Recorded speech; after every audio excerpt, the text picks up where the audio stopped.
Hey folks, Kiltman here, Kiltman at your services. But not just Kiltman, no. 1, 2, 3, 4, 5, 6, 7, 8. Spiders have arrived in Kilt Mansion, and they arrived this morning when we came down for breakfast. They were already here, having their breakfast. Their suitcases were everywhere. Oh God. You know me and spiders. No, I love them. I think they're fantastic creatures. Extraordinary. They're nature's gardeners. They provide us with a service. They do a job for us. Do you hear me? You do a job for us. You keep the flies at bay, you know? But they bit me really badly almost 2 years ago now. And I've still got the scar to prove it. Not going to show you. I'm not going to rake over that old wound all over again. But yeah, so it's a love-hate thing with them that I've got. Of course, they went out during summertime because they go out looking for a mate. Doesn't matter what time of year it is, I go out looking for a mate all the time, every night. But they go out looking for a mate and then it turns to autumn. But even before we've got into autumn, they're making the move back indoors, you know, back in to live with us, whether we like it or not. So yeah, we're inundated at the moment. It's a big old house. There's tons of cracks and crevices and wooden floorboards and recesses and they must love it here. There's probably other creatures here as well, which we haven't yet discovered. But anyway, so welcome to another magazine edition on the Kiltman channel. Yes, haven't done one of these for way too long, as it turns out. It's meant to be once a week, but I seem to have fallen by the wayside on this a little bit. But it all works out in the end because there's even more to talk about now. Oh yes, this could run on for some time. So those of you with the weak heart, come back later when I'm reviewing movies or merchandise. Something simple like that, you know. No, we're going to talk about the world and what's going on. And the things that have happened, the things that are happening, and the things that may yet happen. And the idea behind this, folks, is that we just kick back, chill out, get your favourite tipple, cup of tea, cup of coffee, orange juice, if you want a health kick, water even. Or something a bit more interesting, change you all, because I've got a lot. It's a bumper crop, really is, of stuff to talk about, stuff that's happening right now, which is really impactful.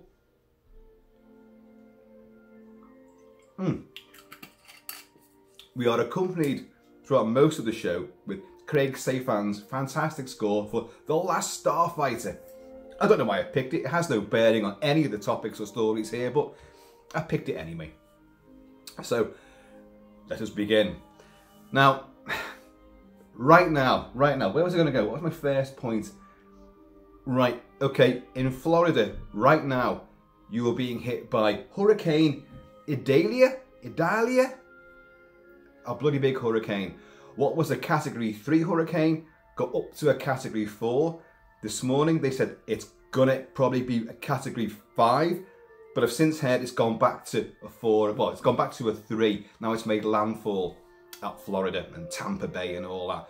But Governor Ron DeSantis has said, you know, this is catastrophic. It's life-threatening. Get out now. And there's an area of Florida called Big Bend. And they're expecting to have, because these houses and residences around the Big Bend sort of area, they're only 4 feet above the sea level. Now, of course, when you get the storm surges, that rises by another 3, 4, 5 feet. The storm surges for Hurricane Idalia, I'm going to keep forgetting that name, Idalia, are expected to reach 15, possibly 16 feet.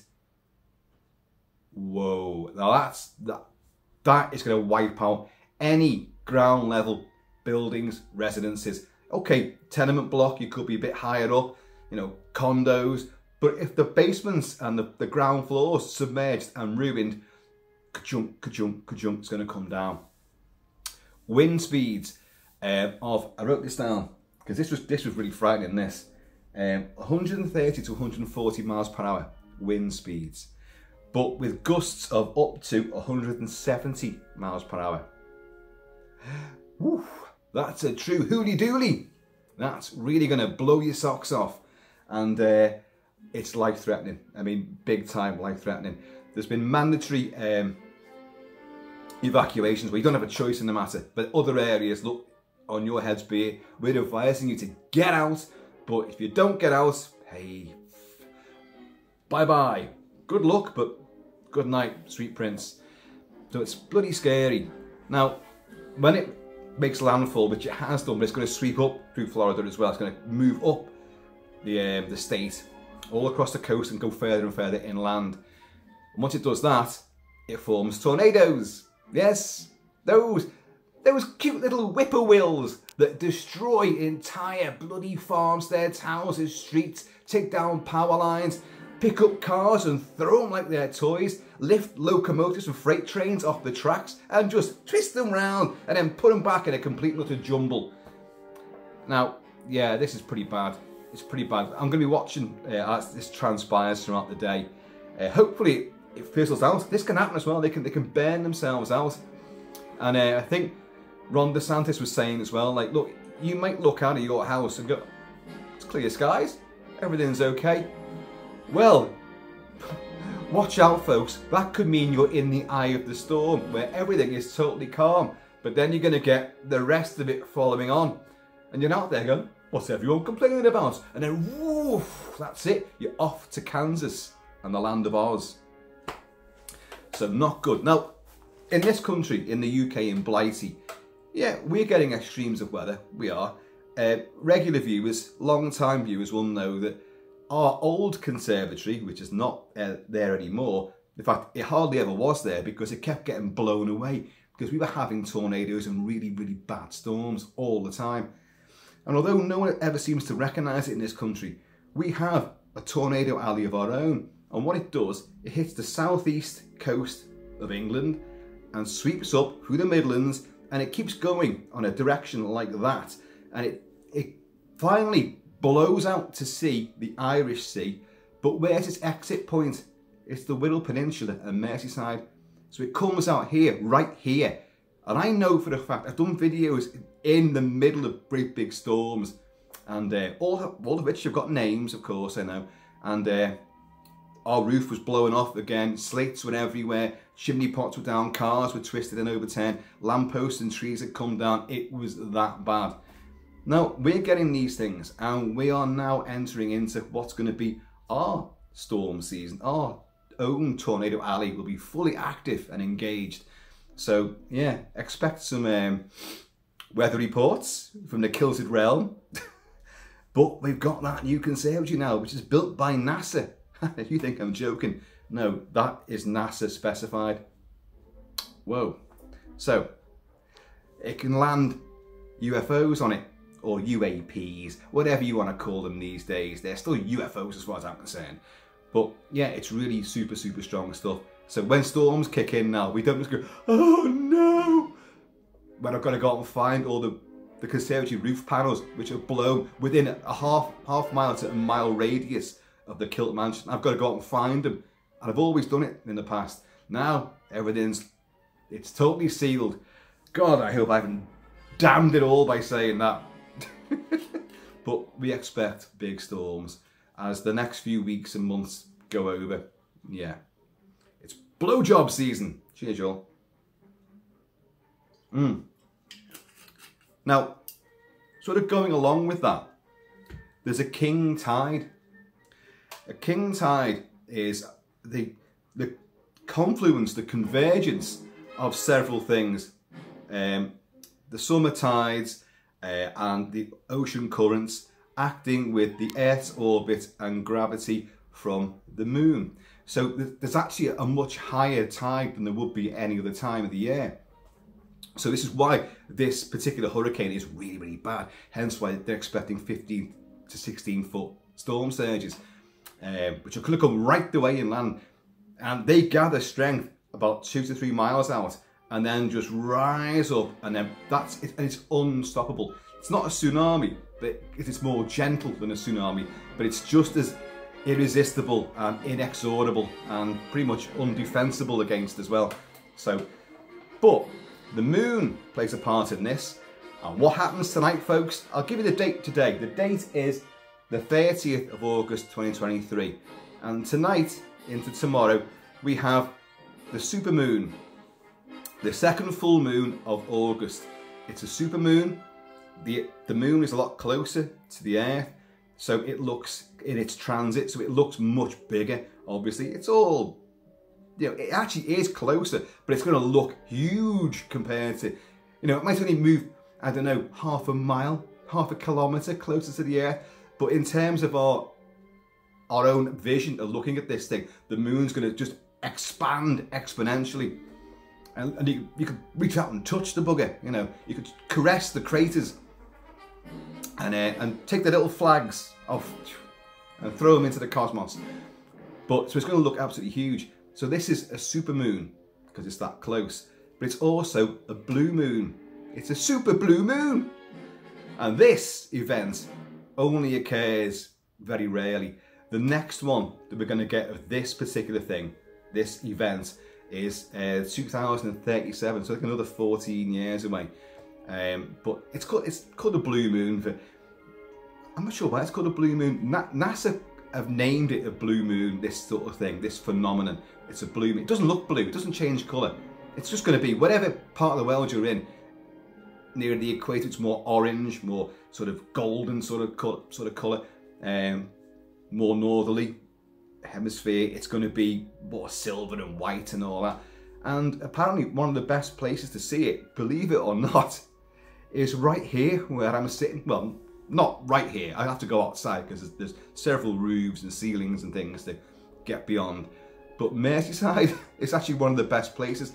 Now, when we've had these great sort of cosmic events in the past, great supermoons and all sorts of stuff, and you know, meteor showers, the Perseids, the Leonids, whatever, other stuff happening up there. I mean, we say, oh, it's going to be great, but you need a clear sky. Every fucking time it's been cloudy as hell, and we haven't seen a damn thing. Now, so when I heard about this, oh, Merseyside's going to be the best place to see it, I thought, yeah, right, it's going to be pissing down and all that. Well, apparently, because I've been checking the weather, and no hurricanes yet, but it's meant to be a clear sky. Hey! And the best time to see it, if you're in the UK, is after 2 o'clock in the morning. But they said it's 2:35 AM. It'll be at its apex. It'll be at its best. You will see it tomorrow as well, but it won't be anywhere near as grandiose. So this is a super blue moon. So expect a lot of werewolves to be in absolute howling frenzy, and you know, the children of the night, what sweet music they make, yeah? Yeah, they'll be howling like crazy. But the moon has a huge effect upon the sea, the tides, because of gravity and all that. So isn't it, well, it's not funny obviously, but it kind of makes sense now. You're going to get these immense storm surges because of this storm, but also because of the king tide, which is reacting with, yeah, the man in the moon. So that's it. It is all connected. So wherever you're in the world, you're going to get a chance to see this, and I'd urge you to do so. I'm going to be up. I'm going to be watching for it. Probably getting hairier by the second and all that, like, but I want to see it. I just hope it doesn't cloud over and it begins to rain, and then you go, oh, that's it. It's ruined. You won't see a bloody thing. Especially when you see it over like rooftops and other buildings. Then it's going to look even bigger again because you've got a sense of scale and perspective. But you've got a telescope, you've got binoculars even, you'll get a really good look at the moon. And we're going to stick with the moon because what else has happened with the moon lately? There was another space race going on, wasn't there? India and Russia were trying to get their landers and rovers onto the dark side of the moon, the southern hemisphere, the southern polar cap of the moon. This is a region, the dark side of the moon, which we never see. The way that the moon's transit is, and its orbit around the Earth and the sun and all that, we never see that side of the moon. And isn't that handy? You know, I'm not aware of any other planet, any other celestial body that has this sort of thing. Maybe they all do, I don't know. But the moon has always got a part that's hidden from us. No matter how it turns and however we turn, it always hides. No, you can't see that. I'm embarrassed about that. That's my bum. You can't see my bum. Isn't it weird? So if you're going to have a base, a secret base, where would you put it? There.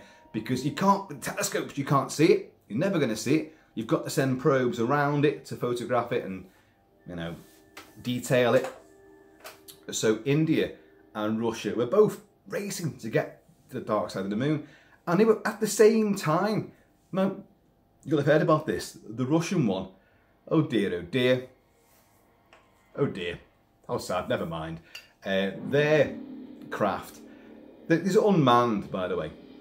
It was locked into an orbit which was going to take it down to its actual landing.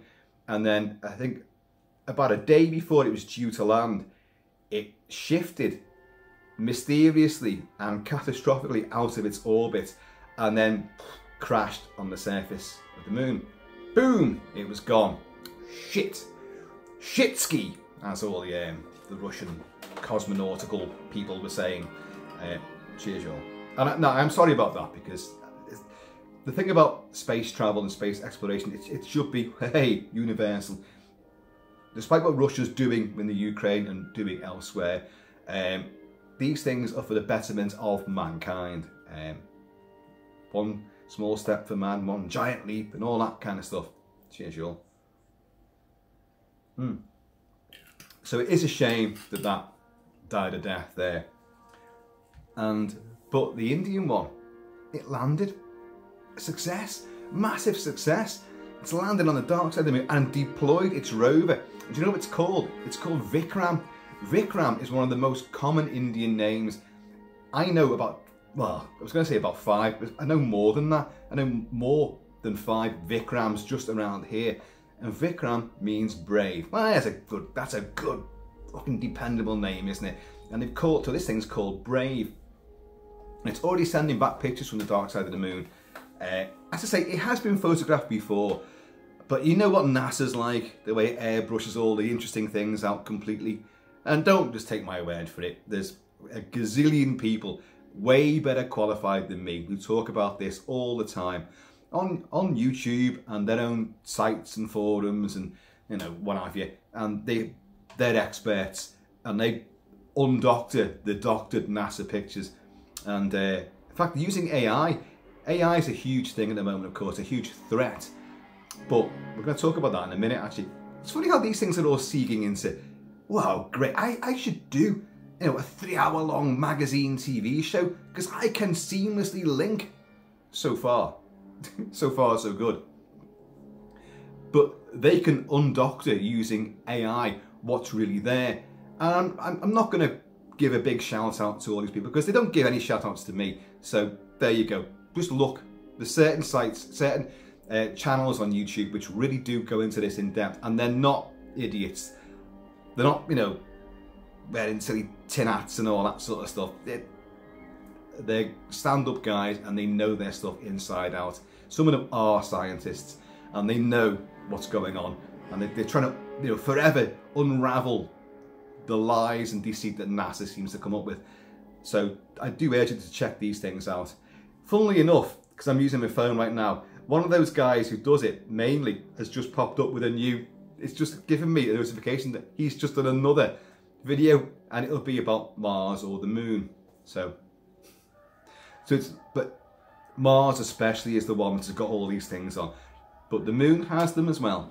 So lunar anomalies, I think they like to lump it under, but do check it all out. So, I was doing my seamless link, wasn't I? And I've now forgotten what that link was. Where was it going to? Was it to do with... Oh, that's a bastard, isn't it? Oh yeah, okay, well we can do this. This can work. So Russia crashed its dark side of the moon rocket, lunar module. And also you had the leader of the Wagner group of mercenaries that Putin had used extensively to wage war in the Ukraine. And of course their leader, bear with me, their leader, oh god, Yevgeny Prigozhin suddenly went, hang on, this is few weeks ago, well, a couple of months ago, no. I've had enough of this Putin. I've got quite a strong army here, and you haven't got public opinion in Russia by the population. I reckon I could take command, basically a rival warlord. If Putin is the biggest tyrant and warlord in that neck of the woods, he was his next big rival. So with his troops, he marched on Moscow. Wow, this was big news at the time.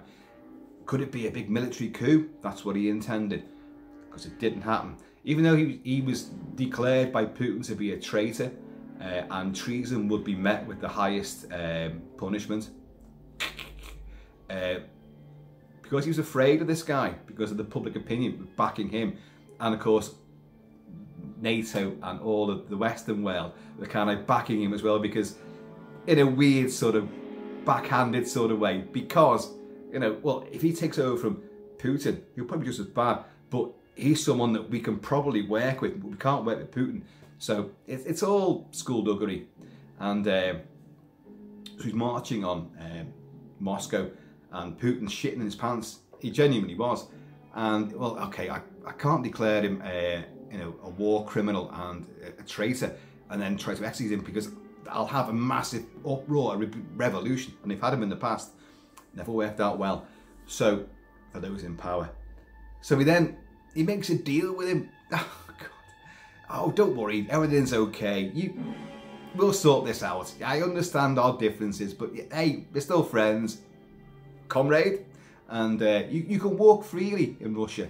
But I prefer it if you fucked off back to Belarus, which you did.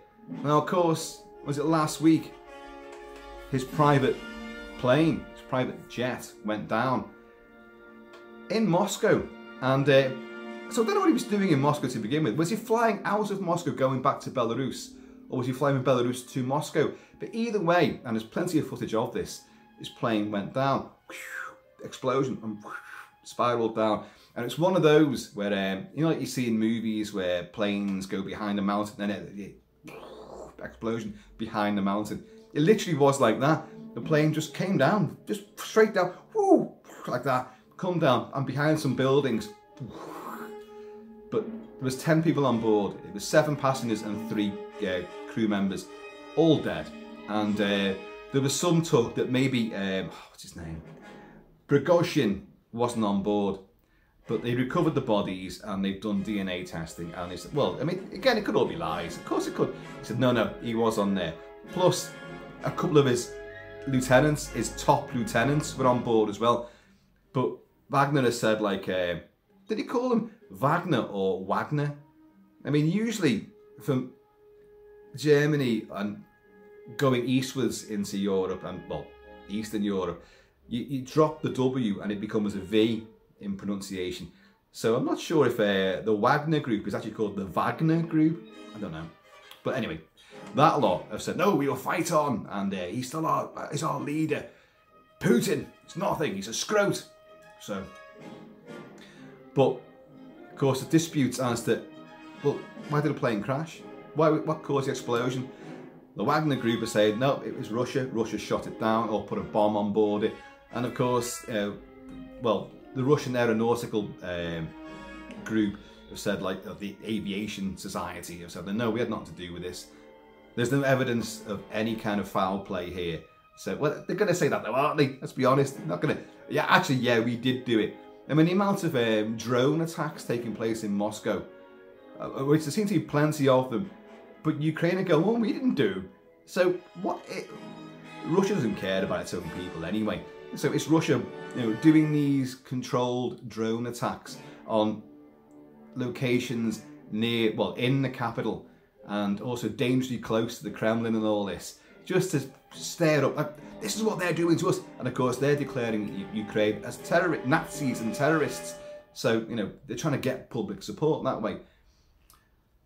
You can't trust anybody. And the thing about news like this, it could have been an accident. It could have just something went wrong badly. Very, you know, a happy coincidence for Putin, obviously. But you suspect Russia, and Russia's trying to make, no, it wasn't us. It must have been them. But why would the Ukrainians shoot that? Oh, it doesn't make any sense. Because Wagner isn't fighting against Ukrainians anymore, or at least they weren't. They weren't exactly backing the Ukraine either. But anyone, the enemy of my enemy is my friend. So if they were going to turn against Russia, then obviously the Ukrainians were like, yes, yes. Basically, folks, you can't trust anybody out there. Well, basically, folks, you can't trust anybody. Anyone in governments, you can't trust them. They're all liars, all of them. Cheers. So that all tied in there quite nicely, I think. Oh yeah, AI, using AI. I was saying about there are now tools which can decrypt, decipher, and get through all the airbrushing and subterfuge that NASA puts on its live feed. It doctors a lot of the imagery of that, and there's loads of evidence of stuff on Mars, especially with why are they airbrushed and blurred out particular areas when you can go in and you can highlight certain areas, and using alien technology you can still see, hang on, they've took out shapes there which are regular shapes, they're rectangular, they're oblong, there's circuitry, there's evidence of wiring and screws and nuts and bolts, there's things there, the stairway and there's tons, and I know, when you just blurt it out, it sounds ridiculous, but it's not, it's all there. But now using AI strips it away even better, because AI can interpret what the picture actually genuinely was beneath all this subterfuge that they put on top of it. Clever stuff. So, but there's something else with AI, which has been in the news lately. Don't know if you heard about this. They did this thing where there was 29, he says, holding 5 fingers up, 29 patients who have epilepsy. And what they did, not sure where they did this, if it was America or Europe or the UK, but I suspect America. And they were doing neurosurgery on these patients, they've all got serious epilepsy. But as part of this, we're going to put these electrodes and sensors on your brain, and we're going to play you a piece of music. And the piece of music they played was Another Brick in the Wall by Pink Floyd. Classic track, of course. And so, undergoing surgery, these 29 individuals heard that music, and these sensors recorded the brain reaction, the brain waves, the parts of the brain which understand music and sound were the bits that were used. And they recorded all the synapses and the brain activity operations. To my knowledge, were all a success. I've heard nothing to the other side. They then took that information, that data, and they fed it to one of these AI bot things. And they said, okay, what do you make of that? What do you think it did? It interpreted the data that they gave to it, and it then replayed its own cover version of Another Brick in the Wall. Folks, you think about that for a second. Seriously, think about that. It didn't hear the music. The data came from the brain waves, the brain patterns and reactions of brains of people that are hearing that music in their anesthetized state. Wow. So it could rebuild the music that they heard from their subconscious. You think again for another second about that.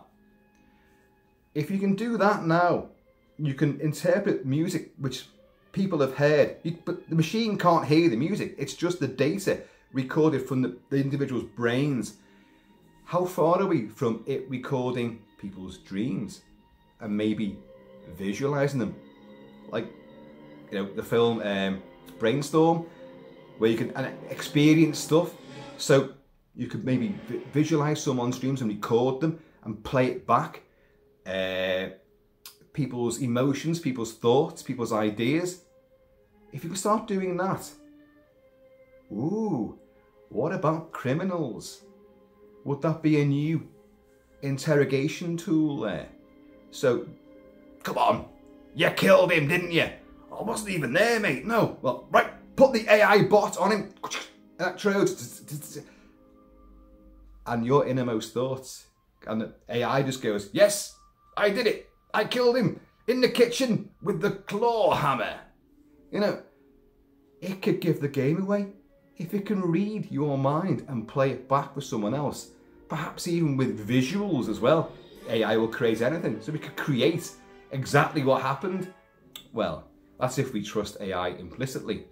But as you just heard now, it did a more than passable cover version of Another Brick in the Wall, just from the data collected from people who have epilepsy, who only heard that bit of music once as it being operated on.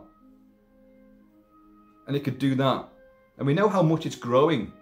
Here's that, I've used this word already, but I love the word exponentially. It's growing exponentially all the time. It's always what you teach it, and but once it learns for itself, look out, you know? Judgment Day is a-coming, isn't it? Cheers. I don't know, rocket through this stuff, you know, when I'm doing these videos. But yeah, you think about that though. The potential for AI interpreting people's brainwaves, brain patterns, and their thoughts and their emotions. It can read it, and if it can understand it and then replay it, it's almost like Minority Report. You know, you have pre-crime.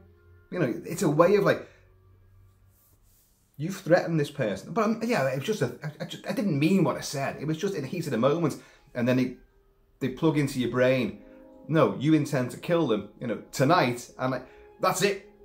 The death sentence. Isn't it crazy? If AI can do that now, and things grow at such a fast rate, technology just, it's falling over itself all the time now. So by the end of the year, that's it, mate. That's it. They'll be reading our minds. We'll be walking into shops, and they'll tell you exactly what you want and where it is and how much you're going to pay. And then the bank will be onto it as well, like, oh, you can't afford to buy that. And be like, oh God, AI, driving me crazy. Oh. But isn't it weird though? If you can do that sort of thing, there is no end to it, and how it could be exploited for military purposes. I mean, away from all the obvious things like nanobots and all that, and taking down systems, and you know, destroying the infrastructure of certain states, countries, nations, powers. But just on a simplistic level, if you can read your mind, and they can apply that anywhere, not just under surgery procedures, you know, it'll adapt. And as you go through like an airport check-in, you know, and the metal detector thing, it'll be doing it then, and all this data will be fed back. I'm not scaremongering. This is the natural evolution of how it's going to go. It is evolving day by day. You've got people who are, you know, great advocates of it, because the learning and the powers that we'll have, and the abilities that we'll suddenly have for technology and innovation is outstanding. It is, of course it is. But this is why a lot of actors are now going, look, you can't, you've got to sign this thing, you know, you'll not use my face for AI purposes.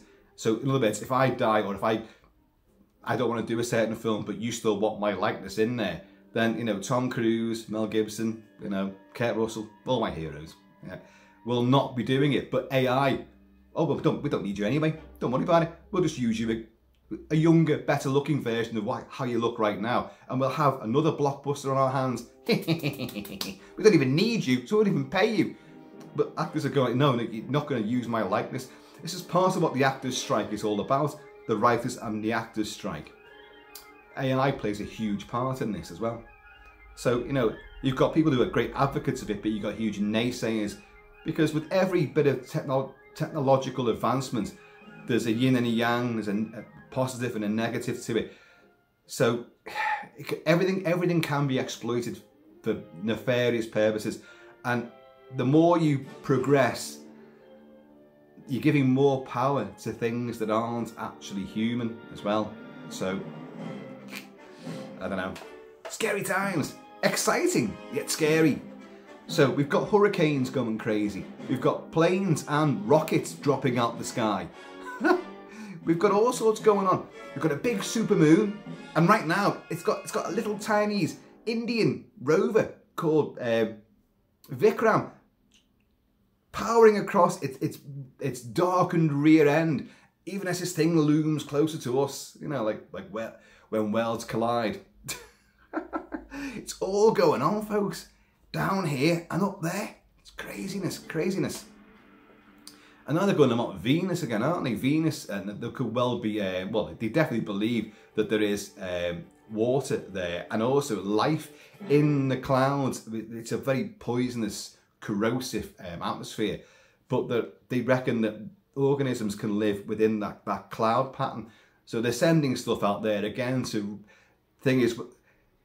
record all that, to get the data from the clouds. You've either got to deploy balloons or parachutes to slow it down, but balloons where it could actually float in the atmosphere and record all the stuff, all the bacteria and life that could exist within the cloud formations above Venus. Or you've got literally just got, it's going to crash. You go straight through it all and kaboom on the surface. Well, you wouldn't even hit the surface. You'd probably explode in the heat, the corrosive heat, before you even hit the surface.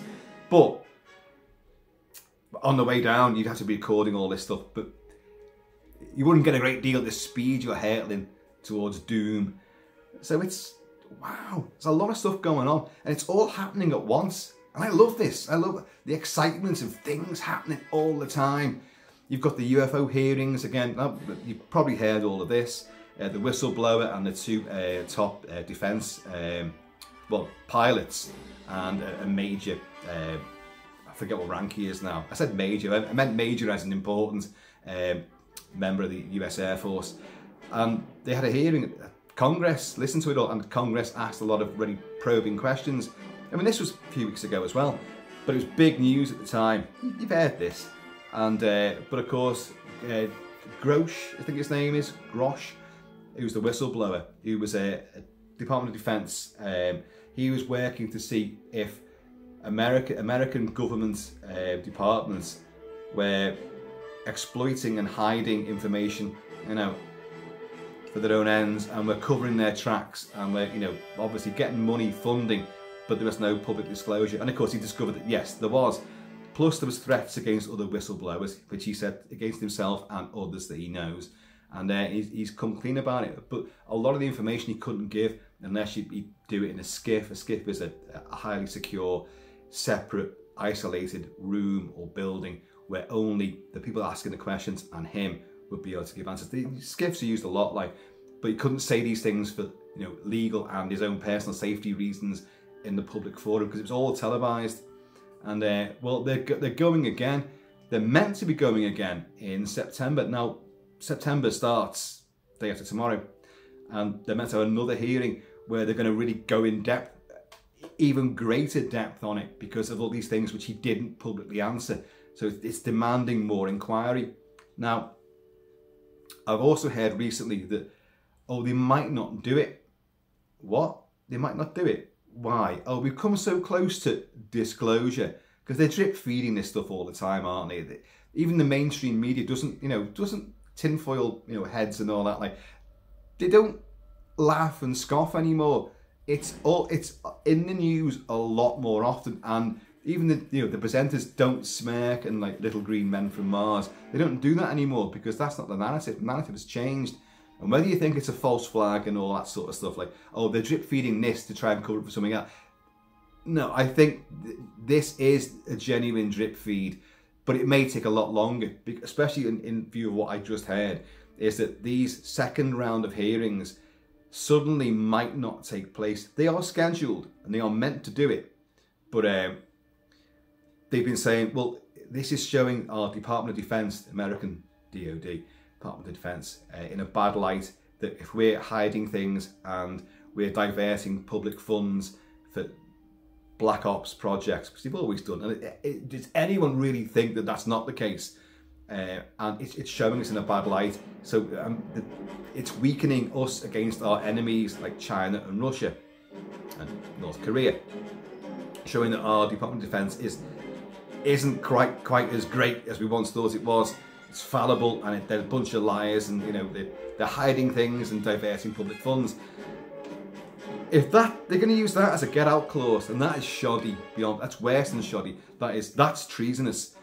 You know a lot about the back engineering of downed alien spacecraft. whether they crash, they come 30 billion light years and then crashed when they got here. Like, however they got here, they're here. And they found these things and they have back engineered them. So a lot of the things that are probably being seen genuinely are probably secret American vehicles trying out new technology. Cheers.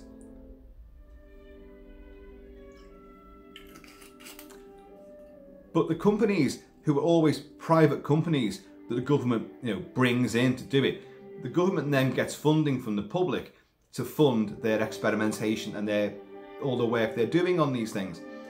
And so, as I've heard, you know, if they had this technology 20, 30 years ago, which they probably did, they worked it out and they were doing experimental stuff themselves, and the government saying, well, you know, we want some results, it's disclosure now, we're trying to go public with this, you know, we're trying to slowly drip feed it to the public and make it, you know, so everyone knows, so the big bombshell that aliens exist and they're actually fucking here with us right now, you know, won't be such a huge calamitous shock to the populations of the world, their religions. But these companies are going like, oh, no, we haven't got anything definite yet, because they want the money. They want the money coming in all the time. So they're not going to say, oh, but yeah, definitive proof right now, we can show it. Here is the vehicle that we found in, say, Roswell. Here's the vehicle we found in whatever. There's plenty of places. Pascagoula and all that kind of stuff. Like Rendlesham Forest. All this kind of stuff. All these places where they've landed and other crash sites as well. And this is what we've built. And it's from their technology. There's the original craft. We've learnt from that. And those bodies there, including the one that survived, who's here. You know, you pat him on his little grey head, you know, his big bulbous eyes are going, and you know, and we built this. So they don't want to give that moment away, because the minute they do that, well, the funding dries up, doesn't it? In actual fact, it wouldn't, would it? Because you imagine if they told the world, yep, look, it's all true. It's all true. We've been working with these guys from the Osiris constellation, you know, whatever. And they've been here for years, and in fact, they've been helping to run our world. Here they are right now. Here's their vehicles, all them things you've been seeing. Yes, it's these guys. They live underwater as well. So all these things you see, these, you know, these ones that are in rivers and coming out of the sea and all that and disappearing into the sea.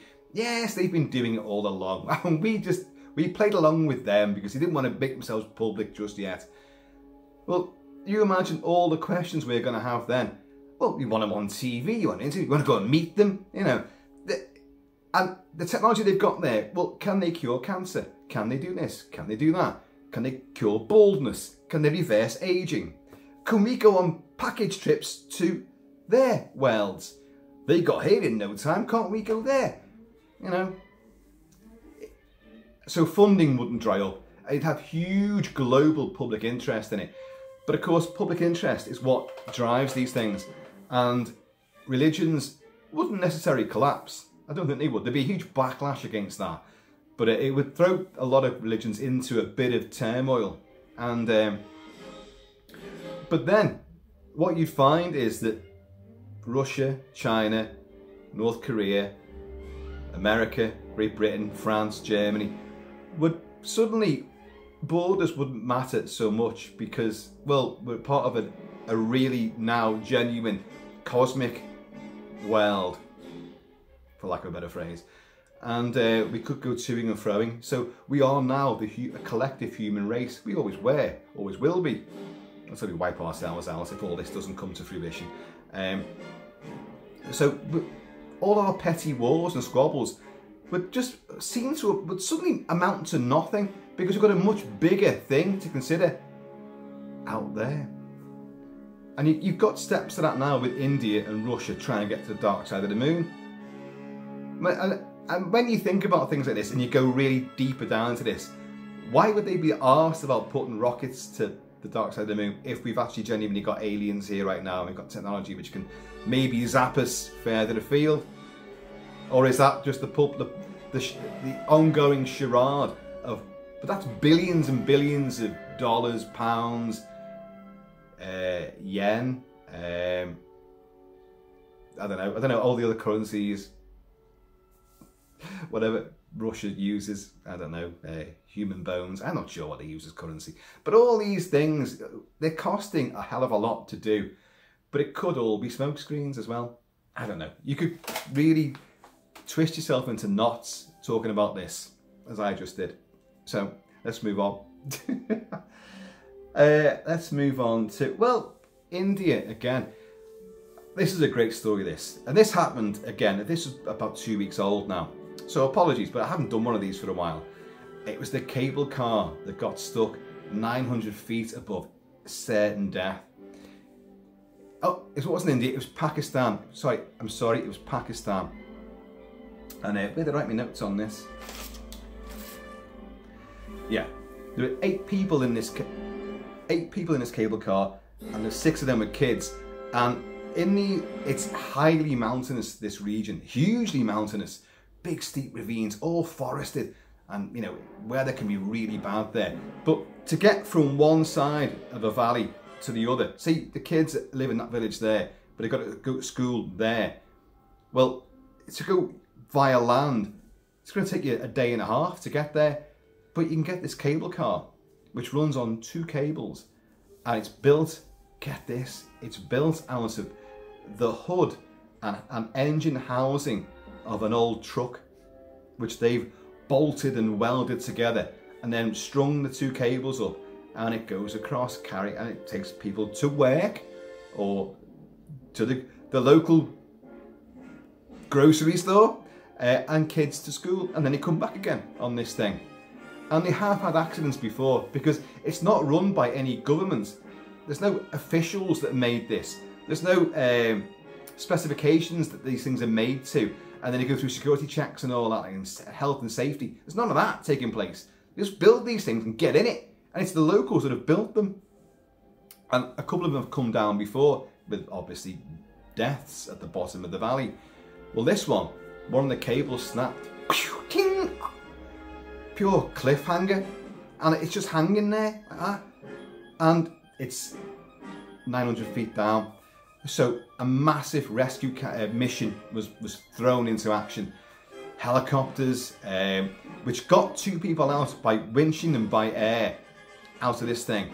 But the weather turned nasty, and it got dark as well, and there was thousands of people thronging all, both sides of the valley, and like watching, and TV crews were there. The world was watching all this, and in the end, and they had army and paramedics and rescue crews and all that, and all the locals were there trying to lend a helping hand.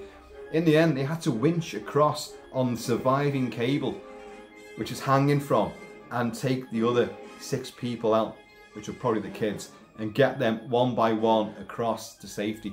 And all of them got away with it, and wow, major great success. They were there for quite a long time as well, and obviously starving, thirsty, and you can see when they're getting off on the other side, they were just, and everyone's like cheering and all that. The last thing you want when you just had an almost death scenario, could have died there, and you're in shock, and you've come to terms with it all, and then you've got this perilous, sort of ride across the cable all the way back, and it was quite some distance they had to go as well, in bad weather and at night time, with all spotlights and searchlights on them as well. A hair-raising situation, and then you get there and everyone's howling with joy and all that, like, oh god, and like they're asking, how do you feel? They were just numb with shock, and like, am I alive? Is this terra firma? Oh god. Funnily enough, way back in 1996 or 7, I think it was. No. 2006 or 2007. Let's get I'm getting old now. The decades have just flown by. And I was on a TV show called Zero to Hero, and it was a British Channel 4 game show, which kind of like combined. Oh god, what was it called? Scrapyard Challenge with a superhero cartoon, and put the 2 together, because you and my two mates, Paul Turner and Andy Wright, we went down to London to film for a few days in 1 month, and had to go back and film a couple of days the following month. the actual finale of the show. And you were against another team, and you had to you had a scenario, and each episode had a different scenario where a superhero would be created, and you had to compete against the other superhero to try and achieve something. But you had to use all the tools from this sort of ramshackle tool shed thing, when really you didn't make any of it. You had engineers there that did it all for you, and they told you what to find. The trickery of TV, folks. One day I'll do a full video on this. And by the way, I don't know if you actually catch my episode. You can catch some of the episodes on YouTube. I've got a video cassette of it. They sent me a video cassette of it. That's so fucking good, is it? Like a bloody video cassette. And with the intermission breaks where the adverts would be, with a little clock ticking down. But it's an hour-long show, but filmed over 3 days, 1 month, and then a couple of days the following month. So it's 5 days of filming to make 1 hour show with adverts about 42 minutes. A lot of it was bullshit anyway. But so you had to. Our problem was it was a cable car that was trapped, and inside this cable car there were just mannequins in there, but it was in a big warehouse studio in central London. It was all very exciting. It was great, and we had this guy who was the presenter, this Hawaiian guy. I forgot his name now. He was famous briefly, and don't see him at all. In fact, I didn't see him after this show, to be honest. And it's above this molten pit, and this cable car stopped in the middle, and you've got to create a character who's going to rescue them and use the tools that you find and put together yourself. As if. And I became the Crimson Wolf. And you had a comic book artist whose name I've forgotten, but he worked on Spider-Man and the Hulk and a lot of genuinely. And you had a woman called Venetia something or other who did the costumes for Titanic. So she creates your costume. He designs your look, the artist, comic book artist, and you have to get the name. And but we spent an entire night in a pub directly over the road with all the director and the editor and all the head honchos trying to come up with a name for ourselves. And we were the other team. They were there as well. They were absinthe drinkers. I remember that. And I just got into drinking absinthe myself at the time. So we got on great with them. They were the enemy to us, but on the show. But they were great. We had a great time with them. And so we were drinking a fair bit, but trying to come up with a name for my character. My two mates were my helpers. I was the main honcho. And with every name we came up with, they have to go and Google it and oh my god, no, it exists. There's copyright on that. Can't use that. And the one we came up with was Crimson Wolf, and there apparently is another Crimson Wolf who was in some kind of comic at some point, or he was in like some pulp serial novels. And he went, no, it's out of copyright. We can use it, so it's okay. And so the Crimson Wolf I became. And but we had a winch and a wrist-mounted crossbow. Think Wes from Mad Max 2. And we constructed all this. The fan of the crossbow was from a big desk fan, one of them great big circular desk fans. In the show, you see me using bolt cutters to cut through it. I think I twanged a couple of them. The rest was all done with a proper fucking tool and all that. Like, to make it look like I was doing something, like I built part of this. I didn't build any of it. The one job I had properly was to find a ball of string, and I couldn't fucking find it. And it was like, it's there, and I couldn't find it. So they cut that bit out as well. So we had this wrist-mounted crossbow, which would fire a grappling hook into the trapped cable car, and then to winch it across, I had a groin-mounted winch right here, which once I flipped the switch, it would go and it like a fishing line, and it would reel the grappling hook back in with the rope and bring this cable car back to me. Part of the thing was you then got into the cable car, even though I brought it to safety, and I could have just took them out to safety like the cable car in Pakistan.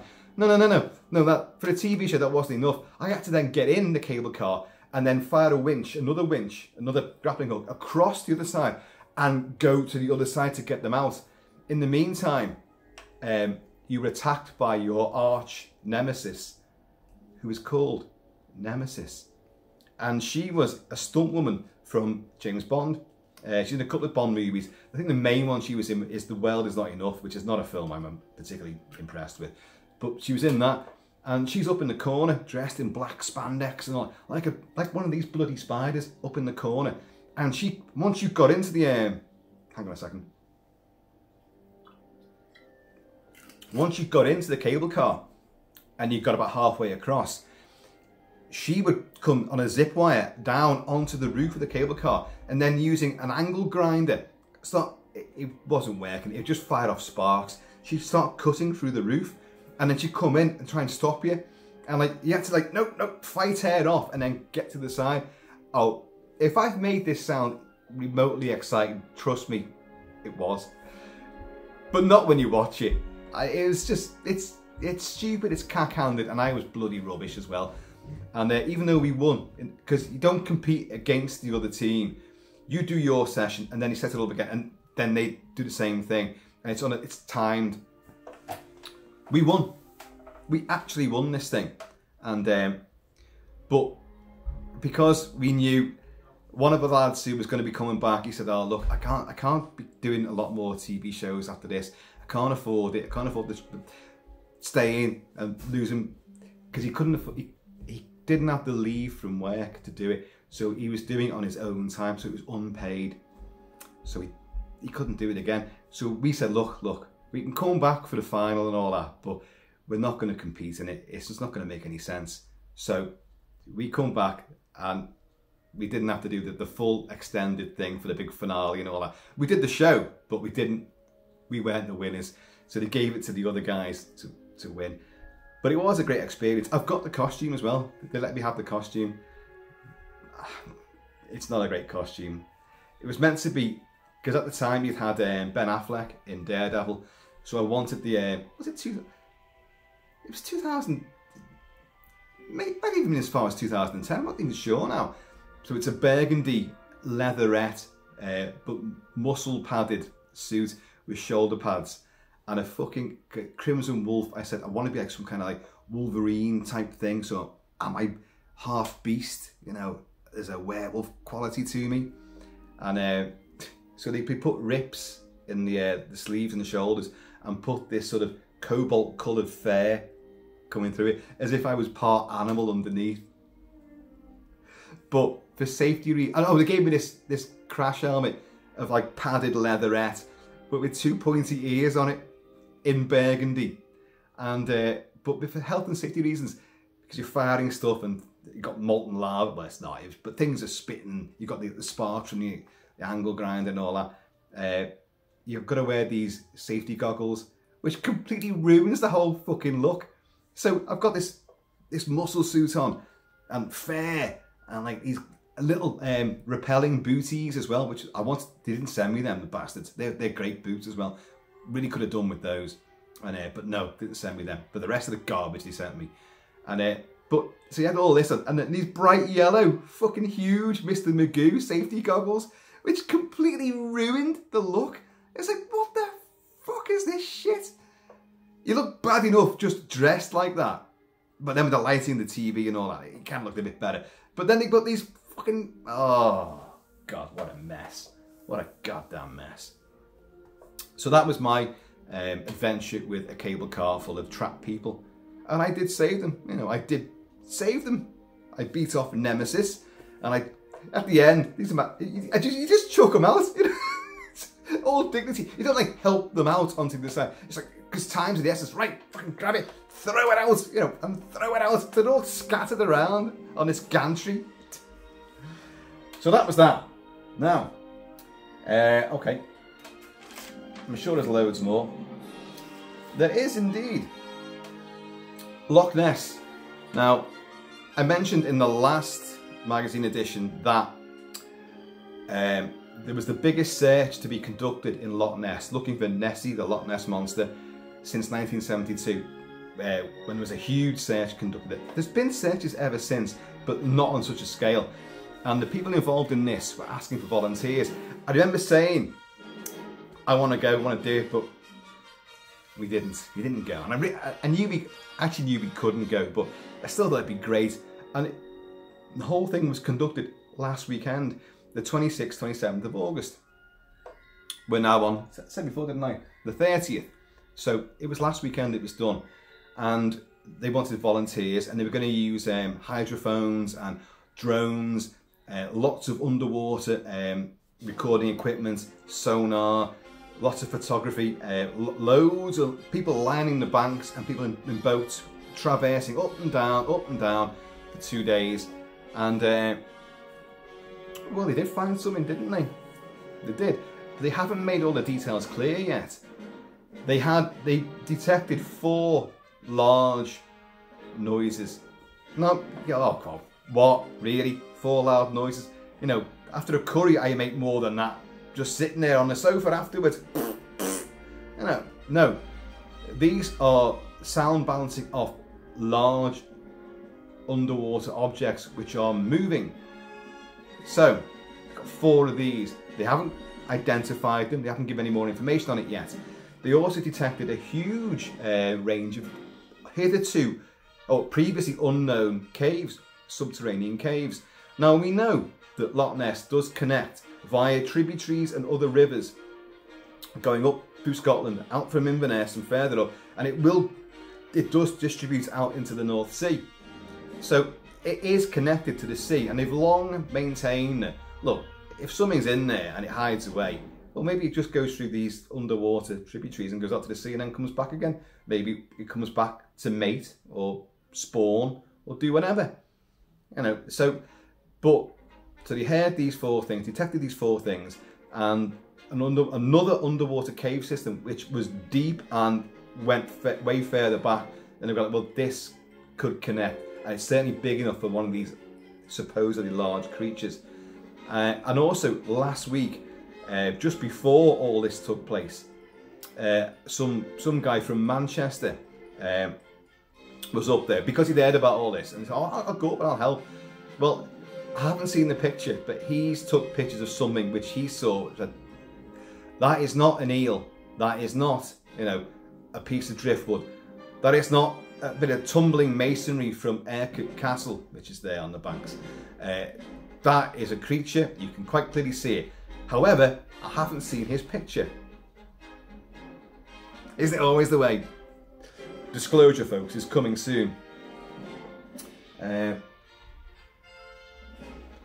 So, Loch Ness, there's still stuff happening there, and we wait for the full data to come back from all of this. But hopefully it does reveal something. I mean, there's so many pictures in the past and so many eyewitness accounts. You've got the guy from, oh God, the head teacher from one of the schools up in Inverness. He was there sitting on a hill. This would be back in the late 50s, 57, something like that.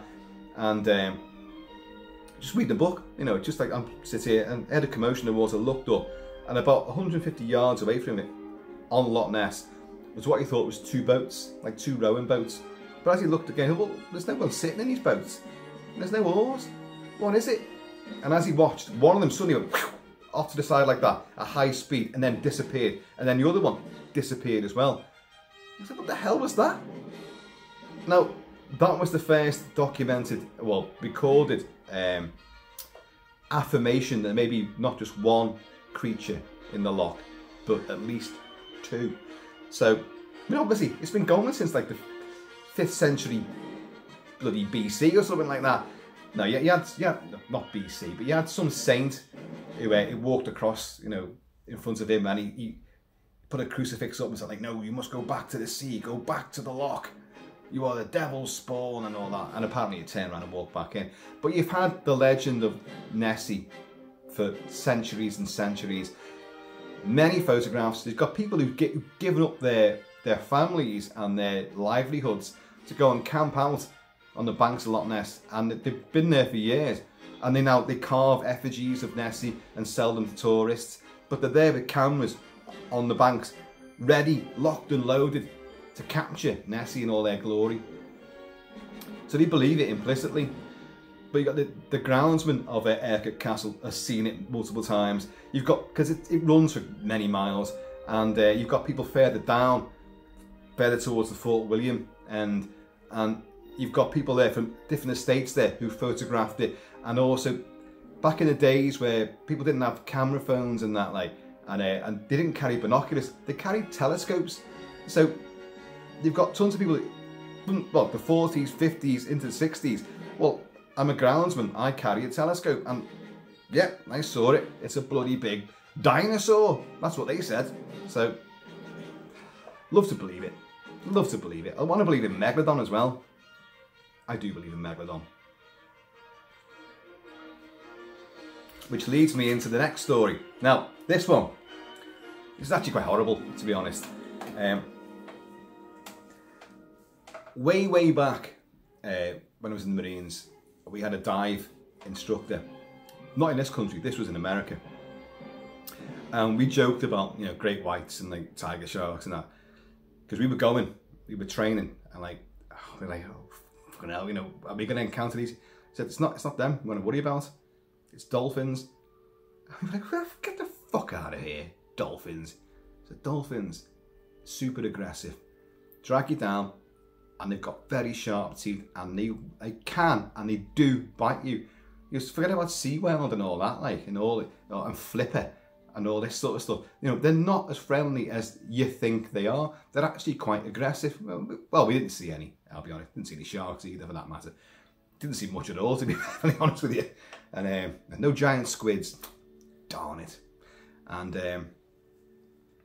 then years went by. And in fact, only in the last sort of couple of years, my daughter has been saying to me, you know, yeah, about dolphins. Oh, they're nasty. You know, because we love sharks. We love watching Jaws and all shark movies. And we're very shark orientated in this house. And she said, dolphins are worse. I said, oh, shut up. And I kind of hazily remembered this guy saying all this. I thought, nah, he was just trying to scare us anyway. So it was bullshit. We didn't encounter none. And but she went, no. And she reeled off a load of facts. They drag people down. They go and kill other dolphin babies, calves. They go and kill those. The male dolphin will kill his own offspring, so he can have more time with his missus, their mother, because they're jealous of the attention the young ones get, and they will attack other, like porpoises especially, and they've been known to attack great white sharks. Now we've known this because there's been people who've been saved during an attack by a great white shark upon them, that suddenly out the blue, you know, one of them dolphins with them big bottle noses fucking barrels into it, and there's some impact. They put some power behind that, and boosh, they've lifted great whites out the water by the sheer force of hitting them. So they're saying that on the human saviours, but maybe because we're the fuckers that train them to plant bombs under, well, to swim under German warships with bombs attached to them. So kamikaze missions, and even attack, you know, submarines, German and even Japanese submarines. What the hell? So maybe they're getting their revenge. Well, apparently it definitely is true. I was like, oh, no way, dolphins aren't bastards. No, they are. And now it's been, the best documented evidence has now been recorded. Only, again, about a week ago, off the coast of New Quay in Wales. Not Newquay, one word, in Cornwall. New Quay, two words, in Wales. On a dolphin spotting expedition. Everyone journeyed out there, and oh, there was a pod of 8 dolphins. Oh, wow. Oh, that's great. Oh, isn't this wonderful? And you got scientists there. But what were those dolphins doing? I'll tell you what they're doing. They had singled out, attacked, tortured, abused, beaten, and then murdered a porpoise. A porpoise is different from a dolphin.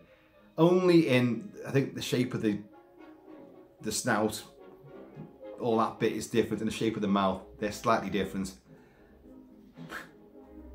Oh God. I did fucking think this was bizarre, but I've seen the footage of it and it's horrific.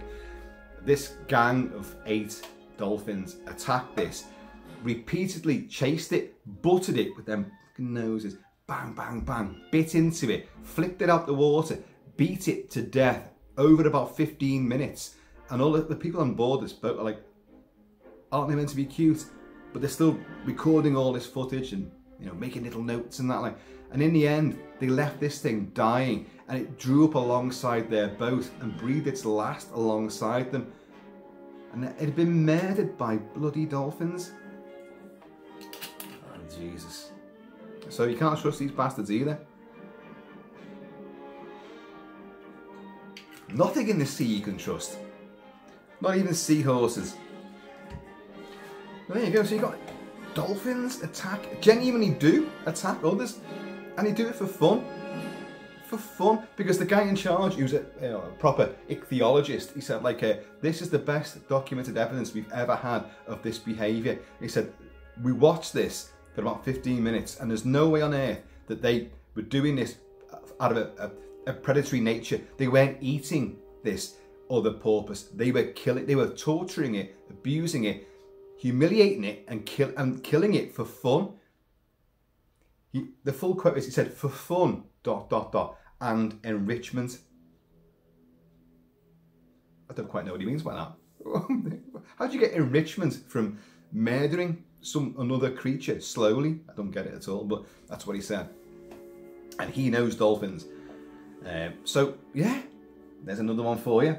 So we've had Loch Ness, we've had AI, we've had super blue moons, the India-Russia space race, the Wagner group leader, Yevgeny Prigozhin, who's tumbled to Earth, much like their lunar capsule, massively blasted apart on the moon's surface. So he's now gone. What else we had? A pod of 8 dolphins, the Pakistan cable car, the hurricane hitting Florida as we speak. There's more. Oh, there's definitely 2 more. My God, there's 2. There's one biggie.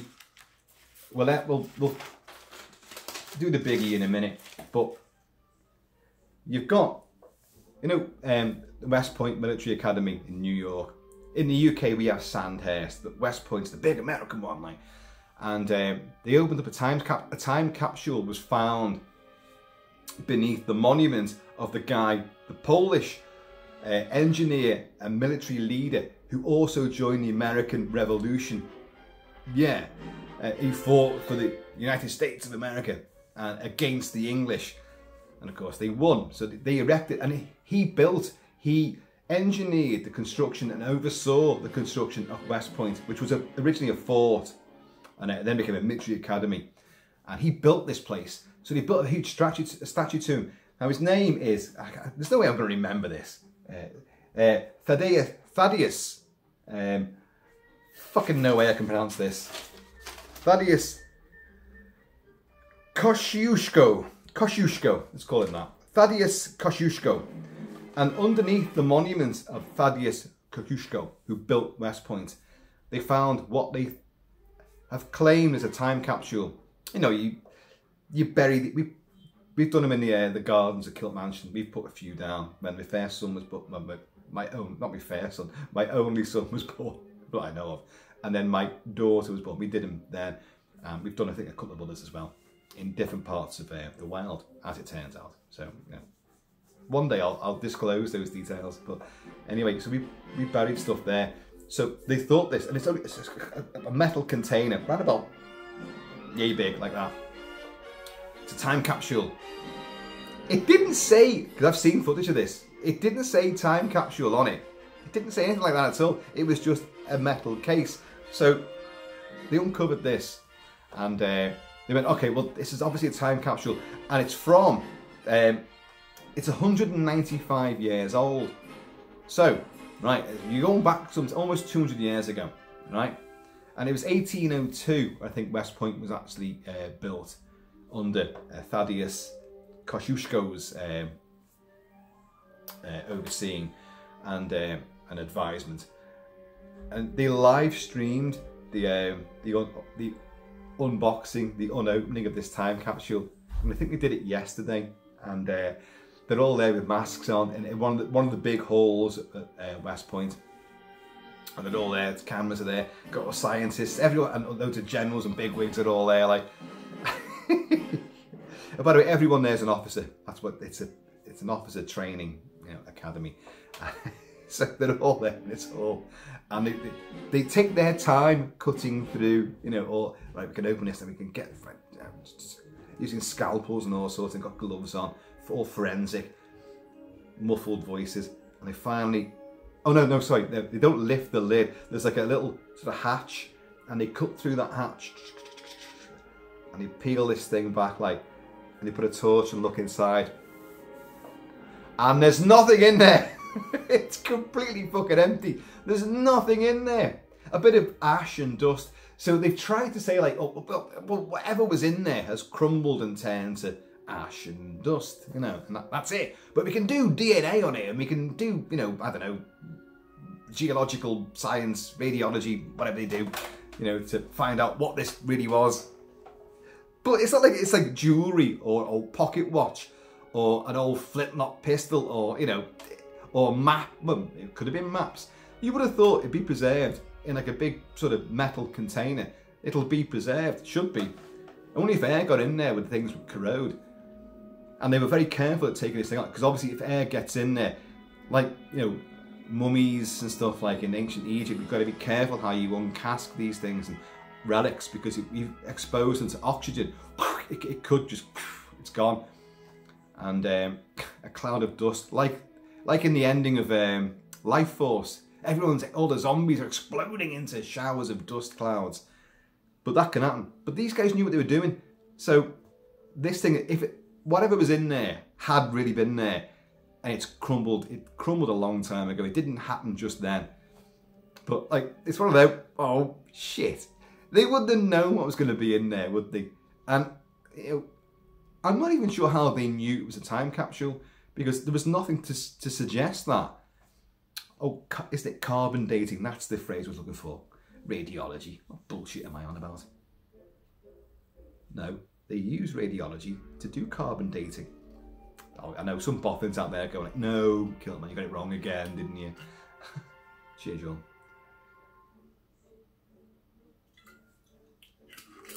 So that was another bit of news there. And there is something else, and this is... I was going to open with this, and I don't know why, because I wrote everything down on my notes in a really disjointed fashion. And at the moment, in the UK,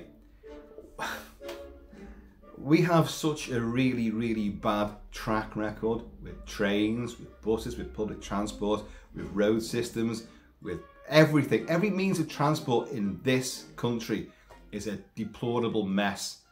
And now internationally as well, because you may have heard this. In the UK, you definitely know about it, and some of you may even be suffering with it right now. On Monday just gone, Monday was a bank holiday in the UK, so everyone was off that day. But it's been a summer holiday, so people living abroad, and they've flown away and they're trying to come back. Uh-oh, because on Monday, the glitch of all glitches happened to NATS. NATS is the National Air Traffic System. Now, I worked with NATS for a while because I was doing security vetting for the personnel that work for it. These are the air traffic controllers and on the entire operating system which governs air flights, flight plans for the UK. And the UK flies every fucking way on the planet, all the time, from multiple airports. Yes, we're a little tiny island, but we are massively global all the time. Now, what happened was, well, I'll tell you what it's caused. Over 300,000 British people have been displaced because they are stuck at different airports and hotels around Europe mainly, but probably elsewhere in the world as well. And they've had to find other accommodation, stay on at hotels. They've got no money. They've got nothing. They've had their holiday. They're trying to come home. But this glitch on the NATS system, National Air Traffic System, was caused by somebody in France. France Air Traffic Control uploaded a bit of flight data, a flight plan, in the wrong format. Now this is where it gets really stupid, because you think, well, so what? Isn't the system able to deal with that? No. Well, yeah, it does deal with it, but listen to how it dealt with it. This one bit of flight information detail, which was uploaded in the wrong format. NATS system, which is the UK system, but don't recognise this. Right, well, okay, I'm going to cancel the next 2,000 flights. And that's what it did on Monday, Bank Holiday Monday, when people are trying to fly out, and worst of all, people are trying to fly back in after their holiday. 300,000 people, folks. 2,000 flights. What happens is, you've got NATS have a 4-hour window to when something goes wrong. The system only keeps 4 hours of data running. So you've got 4 hours to sort it out. They didn't sort it out. It caused absolute catastrophe. So you've got all these 300,000 people, families, kids, women who are heavily pregnant, people who've run out of medication, have to get back home for medication. You know, you've got all of this going on. That was Monday. It's now Wednesday. That was 2 days ago. It is still absolute fucking uproar. And I'll tell you why.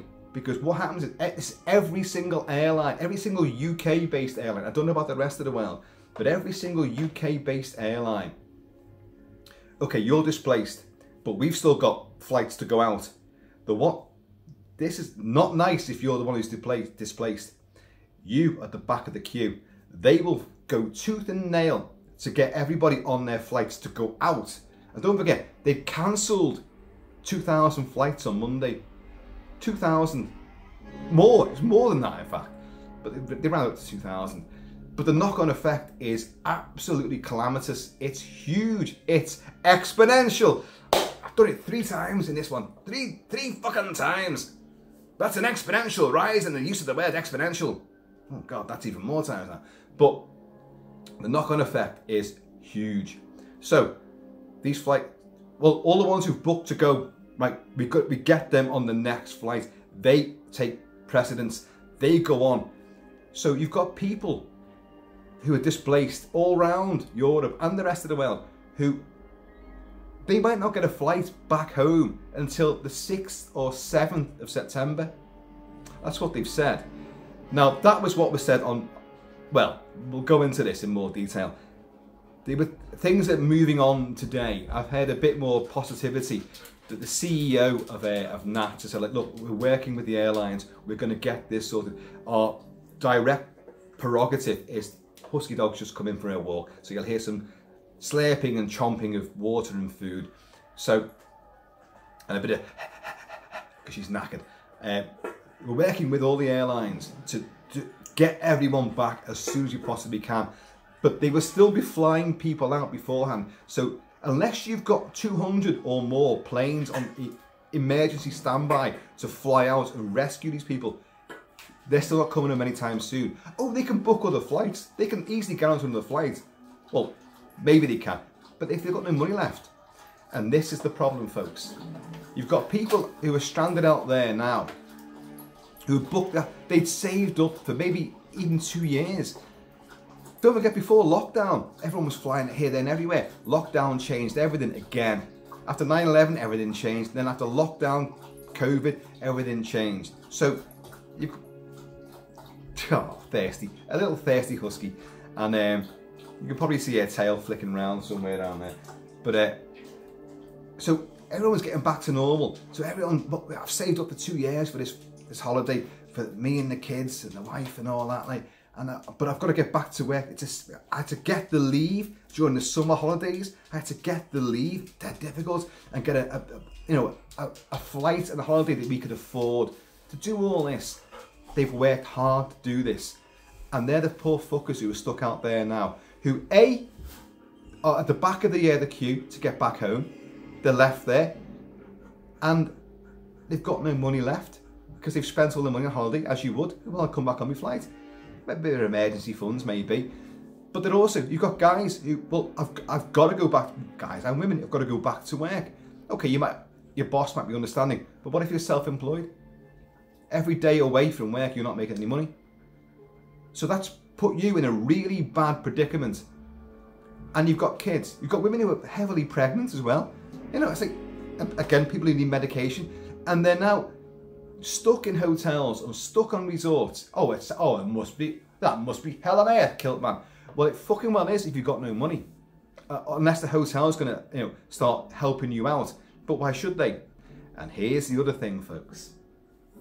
The airlines don't have to pay you compensation because it wasn't their fault. It's a glitch. It's a technical glitch. Shit like that doth happen. And, oh my God. So who's to blame? Well, this is what's all over the news at the moment in the UK. It's this completely. And that dickhead in head of Spanish football who kissed they won the women's Spain team won the Women's World Cup, and he went and kissed her on the lips. Stupid dickhead. He's got a wife and 2 daughters, and his wife has worked with female oh God, what's it called? Women's rights. So he should know what he can do, what he can't do, and he did the wrong thing. And everyone's like, you've got to quit now. But anyway, that's another story. I wasn't going to mention that, but you've got like the CEO of NAT saying, like, we'll work with all the airlines and we'll try to do the best we can. But the airlines are not obliged to pay you any compensation. They've said that they're going to pay some. And do you know what that means? £25. £25 for people who've been displaced for days now already. And I've had to fork out for more accommodation. Now, this is the thing as well, because the airlines, if your flight isn't available, the airlines themselves, they might have to compensate you, but they've got to pay for you in hotels, they've got to pay for your food, they've got to pay for you in accommodation. Now, they appear to be saying they're doing that, but I've seen tons and tons of people being interviewed and on their phones and all that, like on all the news programs, and like, well, we've had nothing from them at all. We're existing on goodwill at the moment, and we've got some funds left, but it can't last. They've got to pay us. Now, again, the finger of blame pointing at the airlines, it's not their fault. I'll say that right now. It's not their fault. It's not their fault there was a glitch in the system and the system fucked it up. It's hard to point the finger at the exact person who's at fault here. The system should have had another backup. They should have known about this particular circumstance arising and been able to combat it right away. Instead of this 4-hour window, how come one bit of bad data, all the data that's going in to NATS, the National Air Traffic System, planes are going out, they're taking off their landing 24/7 every single day of the year. Thousands of people are being moved every hour or so. Well, tens of thousands are being moved every hour or so. All those details tracked and known and coordinated. Well, that's a hell of a fucking swanky system, isn't it? It's got to be. So one bit of bad data fucks all that up completely and throws it into meltdown. For real? For real. And you've got no emergency backup to eradicate what just happened there and get everything back on track and back in the air. That's ridiculous, that. So, blame France, fucked up there. No, I mean, I'm not saying that, because whatever happened there, it'll come out in the full inquiry. It'll have to. But the wrong bit of data got put in, and it filed everything up on our side of the channel. But that has now affected 300,000 people. You can't just walk away from that and say, "Oh, it's just a glitch. It happens. Oh, this is the price for paying for, the luxury, the privilege of air travel." Fuck off. These people have earned their right. They've earned the money to pay for these flights and these holidays, and they've looked forward to it for, in some cases, probably a good few years. They've just flown out on a whim, some of these. Not that they've got families, they haven't.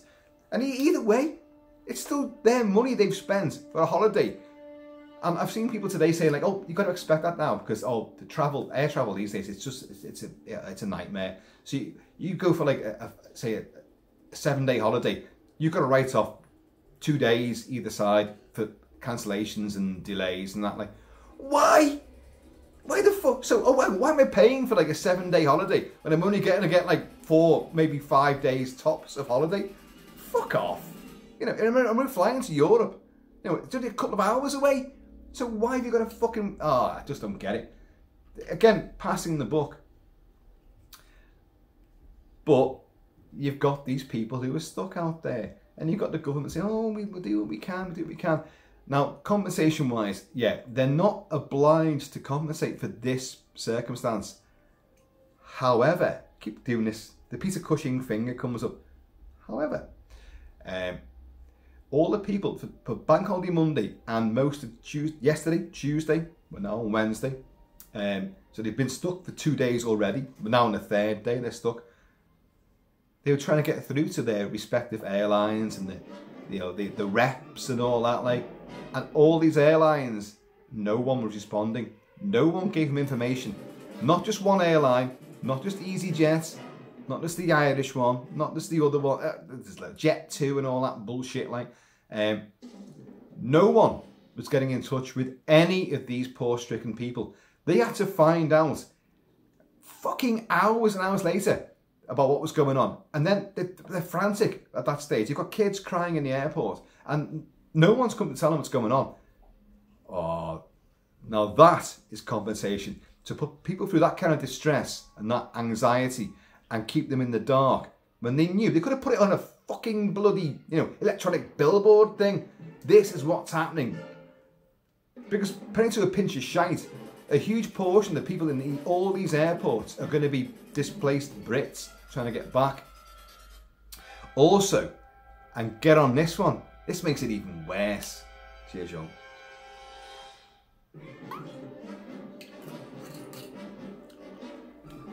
Husky is like regarding me balefully there. Dad, you haven't said hello to me. Oh, fuck it, I'll say hello to you. Come here, love. Hello, hello, love, hello. Let's get your harness off you. Oh, there we go, there we go. There you go, love. Who's a good girl? I'm sorry, you couldn't see, but there's the harness anyway. She's unshackled, unleashed. You've had people who are, right, well, we're going back for our flight home, so none the wiser. They walk through, what their luggage goes through and all that. No one's telling them anything different. Passports, everything, they go through the all the checks, and they've gone past the security area. And they've surrendered everything. They're stuck. There's been people, on all the TV shows who, in that exact predicament, they're stuck in the security area. They can't get out of that because they're now like, what was it? Oh shit, what's his name? Tom Hanks when he's stuck in the airport, whatever that fucking film's called, and he's got no place to go. His country ceased to exist. They are like that. They have nowhere to go. They can't go back out of security, and they can't get on a plane either. They're stuck there. You imagine that? Heavily pregnant, medical condition, kids. Fuck off. Fuck off. That is ridiculous. And you've got all these people saying, oh, well, you can't blame anybody for this. It's just one of those things. It's paying the price for the luxury of a flight. The luxury of travelling to another country is something which is global, universal. We should go back to the aliens again. Like, we should be able to go anywhere we fucking well want to go. And if you've paid for it, you damn well better expect that the company gets you back. So no, I'm not gonna like condone anyone's behaviour here because it's ridiculous. France fucked up. The Nat system is a mess, a shambles. Not 99.99% of the time, but this little 1% time, or fraction of a percentage of a percentage time, it's caused absolute catastrophe. Really, really bad. So, Dunkirk, where's our British Dunkirk spirit? You should have all people who've got planes, have got a Paris license, should be flying out into Europe and like fucking landing and picking up people and like, I've just realised, you've got mass migrants, asylum seekers, illegal immigrants fucking sweeping across the channel and they get in They get in, no fucking issues. With people who've paid for flights can't fucking get back. Oh, these people traffickers, they'll be on to them right now. We'll get you back. We'll get you back tonight. Here's a little dinghy. Go on. Here's a dinghy and a paddle. Go on. Get your family of 5 and the guy in a wheelchair. Get them on. That'd be 65,000 euros, please. Fuck off. Get our people back, you shower twats. You in charge of Nats. You can fuck it. Get your system sorted out. I fucking worked with you bastards. And I actually liked you. Because your clearances were always great, I'll be honest. They were dead simple. Everyone was really, really fucking on the ball. It was the police who weren't. The police. I know I've gone on about that before. I won't go into it anymore. But yeah, you put yourself in their position. And the poor people of Florida who are going to be displaced themselves by, well, that's different again. You can't point a finger of blame at anyone for a fucking storm coming up, can you? Well, all the eco warriors of the world will. Yes, it's the government's fault again. It's global warming, it's climate change, it's emissions and all that. Yeah, and they will. Wow, we've done some stuff here. So, West Point, all the people displaced, Hurricane Idalia, the pod of 8 murderous dolphins, Pakistan cable car, Loch Ness, AI, Blue Moon, Blue Supermoon, the India-Russia space race, which India won, the Wagner Group mercenaries. Now we move on to the regular spots of the peeve of the week, and then the earworm of the week. Right, hang on. Oh, God. I'll just keep hold of it, shall I? It just slides off, this thing. The peeve of the week. This is the thing that's pissed me off. You know, I always have something that's pissed me off, and there's a fanfare for the peeve of the week. Brilliant, brillianto.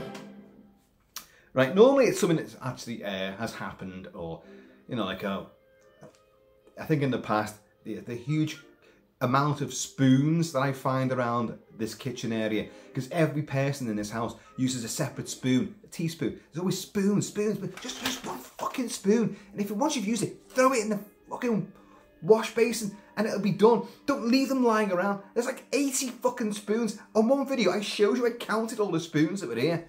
And there's fucking multitudes of the bastards. And soap floating around, you know, get in the bath and like, you know, luxuriate in the bath. Oh, here's the soap, right? Flies out your hand. And then you've got to contort and turn yourself inside out and try and retrieve that highly skittling spoon. Doing spoons in the bath. The soap is hurtling away from you at a rate of knots. They're normally personal things. But this is a film which I'm pissed off about. And this is my peeve of the week. Right, folks. There is a film out now. I think it's on streaming. And it's called 3 Days in Malay. And it tells the story of a bunch of US Marines who, only a small group of them, who fight to protect an airbase from horrendously, you know, outnumbering onslaught of Japanese soldiers during World War II. Okay. For 3 days. 3 days in Malay. Malay. Malay is not a place. Malay is a creed and a language and a nationality. It's Malaysia, right? And this is set in the Second World War. The US Marines were involved heavily in the Second World War. However, they were not involved in Malaysia. So Malay is wrong, for a start. US Marines being in Malaysia is wrong. Oh, don't. I know US Marines. I've served with them. I know them. US Marines were all over, you know, the Southern Pacific. They were all there. That theatre operations, they were massively involved. You had the US Navy, which did blockade Malaysia and Singapore. You had, they they destroyed a Japanese submarine base. They did not put boots on the ground in Malaysia during the Second World War. They did not. The British fought there, the Australians fought there, the New Zealanders fought there, and the Canadians fought there. So it was the Commonwealth countries of Britain, part of the Allies, that fought in Malaysia against the Japanese. The Yanks never did. Now, this film, it says it's based on the true life story, the true life incident. And it's written, it's written by, I've wrote these guys' names down. The writer is a fella called Brandon Slagle, or Skagel. That's my own writing there. But Brandon Bullshitter wrote it. It's directed and starred in by Louis Mandylor. And it stars him and Cowboy Cerrone and Quinton Rampage Jackson. These shower twats are all mixed martial artists. And I've seen the trailer for the movie. I haven't seen the film. I don't want to. But the film itself, these guys, a small cortege of US Marines, saved the day, or 3 days worth, against onslaughts of all of these Japanese, armies coming in. And they're using body slams and, they're pile drivers. It's, what the fuck is this? I love action movies. I love them. And you can make any movie about the Second World War, really, or the Vietnam War, so long as far as I'm concerned, any war, you can tell stories within the conflict. It could be a completely fictitious story, but set during that campaign. Of course it can. But what I don't like is people making out that this is based on a true story when it fucking clearly isn't. But watch the trailer for it, but don't watch the film. I'm not trying to endorse the film at all. Of course, inadvertently I'm doing it because there's no such thing as bad publicity, is there? And I'm fucking advertising their film for them because but I think they're a shout of cunts, I'll be honest, because this did not happen. They were not, American Marines were not in Malay, because Malay is not a fucking country. It's Malaysia. Malay is a language and a nationality. It's like 3 days in French. 3 days in European. It makes no fucking sense, which shows the idiocy of this fucking writer, for one thing. So, these guys go in and they're flipping Japs over and like fucking doing all this shit and like body slams and all that. Fuck right off. Oh yeah, it's going to be gory and violent as hell. And potentially quite exciting, but I'm not having it. I'm not having it. It's like U-571. Oh yeah, the decryptor. Oh, Americans got it, did they? No, I think you'll find it was the Brits that got it. It's the rewriting of history that I cannot stand. And, oh, this is a true story. When it so clearly isn't a fucking true story. Do you know what I think this guy's done? Firebase Gloria in Vietnam during the Tet Offensive was an air base which US Marines, a small contingent of US Marines, chose to stay and fight there and defend against the Viet Cong. Not the NVA, it was the Viet Cong, for several days against all the odds. That's the story.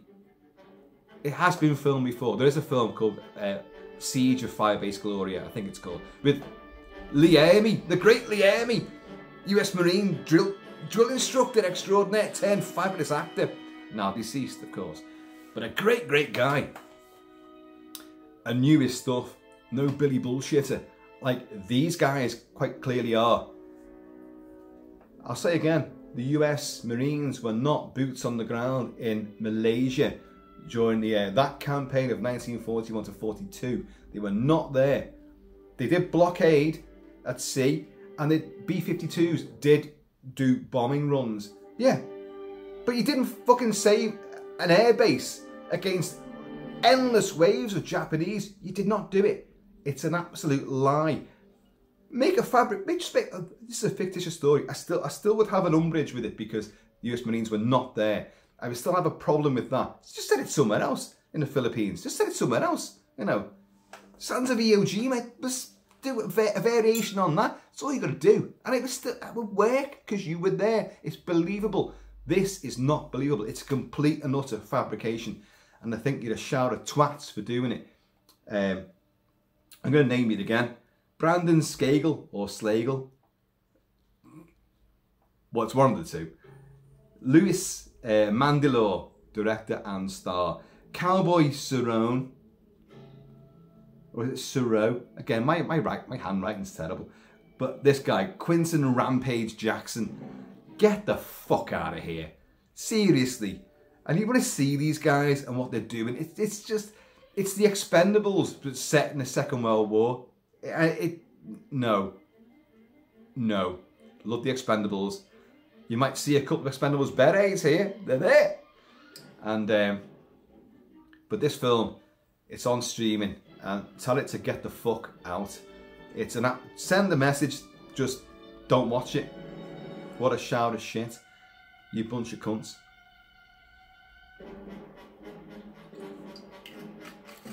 See, I've trained and served the US Marines, and they're the greatest guys ever. I've said so many videos how great they were, how wonderful my experience was with them, and their training and their professionalism is outstanding. They don't need to fucking lie, and I'm sure that they didn't. They didn't lie. This guy's come up with this fucking crotchpot bullshit here. Oh, if someone's got evidence of this, please do send it to me, because I've not seen it. I've looked for it. And I know the Malaysia campaign, the British, the Australians, the Canadians all fought there. We got driven out, we went back, and we fought, and we fought. And we fought in two different directions as well. But it was a hellish campaign, of course. But the Yanks were heavily involved at sea and in the air. But they were not defending little ragtag airfields against enormous opposing odds of Japanese soldiers. That did not happen. And they didn't use fucking mixed martial arts skills either. So, no, I'm not having it. If you told me Chuck Norris defended an airfield against 10,000 Japanese soldiers, I'd believe it. Because Chuck Norris can do anything. Folks, there you go. That's my peeve of the week. This fucking movie. And I do not recognise it. I do not respect it. And I think they're a bunch of bastards to come up with it in the first place and try and pass it off as, oh, it's based on a true story. If you said it's based on the true story of a battle in Vietnam, which I think it is, the aforementioned airfield Gloria, Airbase Gloria, then I can maybe accept it to a degree. But then just, why don't you do your mixed martial arts version of that one, which has been filmed already? But no. Oh, Second World War, like U-571. Yeah. Oh, we got the decryptor. Yeah, no, you fucking didn't. No, you didn't. You liars. And it's Matthew McConaughey as well, and I love him. But just get a grip, folks. If you're going to tell a story, try to tell it correctly. You know, don't spam us off. Oh, actually, you didn't win. You didn't do it. We did it. No, you didn't do it.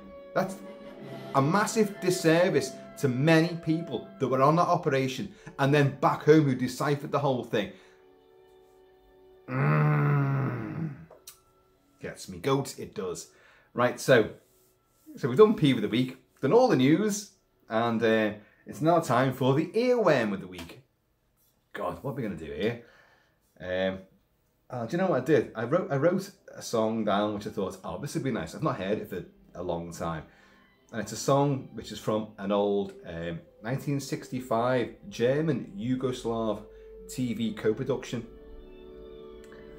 It has no bearing at all on any of what we talked about. Nothing. Absolutely nothing. But it's such a wonderful piece of really... It's a song. It's a TV show theme song. In Germany, where it was first televised, it had a different song. But this song is the one that became the one it was known for, or known by. usual. Yeah, nothing too badly. So, let's head on to it. I've got to find it as well. I have got this somewhere.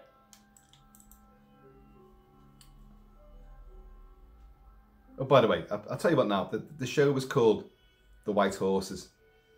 A lot of old timers are going, oh, their hearts have just broken. They're going, oh no, not white horses. Yeah, white horses. It was a show about, I don't even, the thing is folks, I do not remember the show at all. And yet I remember the main theme when I was a kid. It broke me in half. I was in tears. It's a lovely tune. It's a lovely, lovely tune. It's a great song.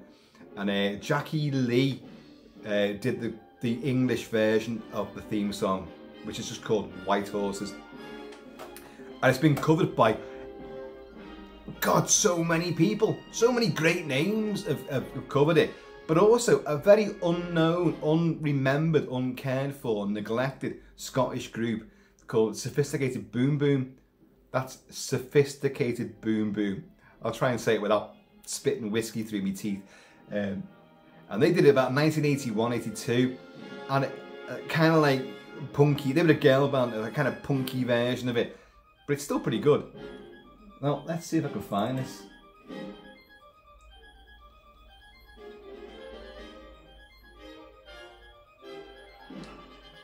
I have on this system, I have, I don't know, 3,000 or 4,000 soundtracks. And then I have little playlists, thousands of them. And I have tracks which are drafted in, which are in other little folders. It's hard to...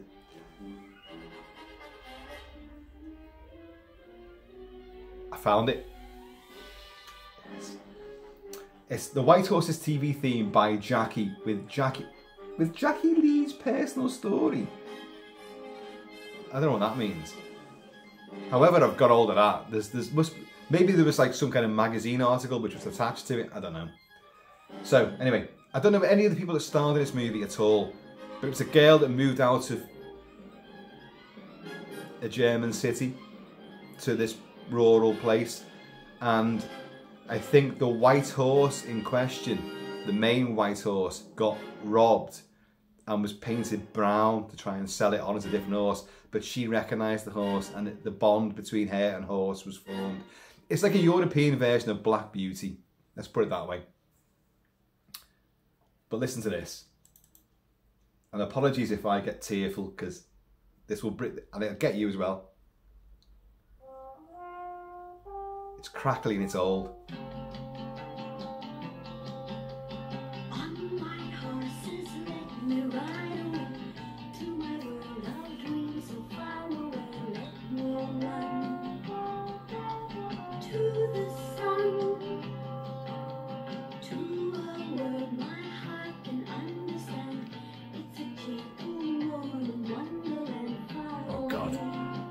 Now I know, I used to sit and watch this, although I don't remember any episode, and be crying. Wow. Don't hurt the horses. And this theme.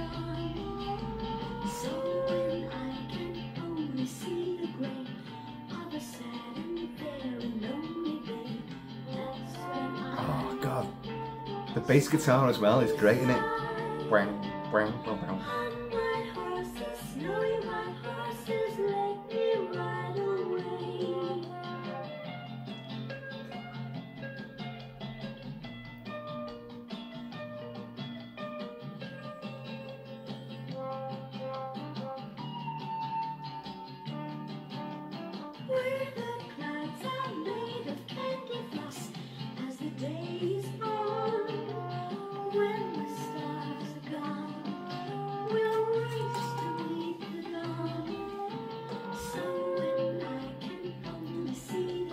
God, you can imagine remixes of this. There'd be a trance version of it, like, and you've got like the sort of kind of post-punk girl band by Sophisticated Boom Boom. So I'm getting a million messages popping up here. By the way, there's a shark there. I couldn't find a porpoise doll or toy, but I did find this little clock which has dolphins all the way around it. I'll show you. Oh, almost skittled King Kong. Not sure why he's there. Look at them. Look at them. Evil. Evil. Dolphins. Evil. Never trust a dolphin ever again in your life. There's the Wolfman here because it's a super blue moon. Ordinarily I play Blue Moon from the American Werewolf soundtrack, but I've got a feeling that will cause problems. But we're going to play this again. We're going to play White Horses again. Sure you agree, that's fucking lovely, isn't it? Isn't it? Even if you look, there's a tear coming down from Chuck's eye. He's putting down his Uzis and grabbing a nose bag to put over the horse's snout.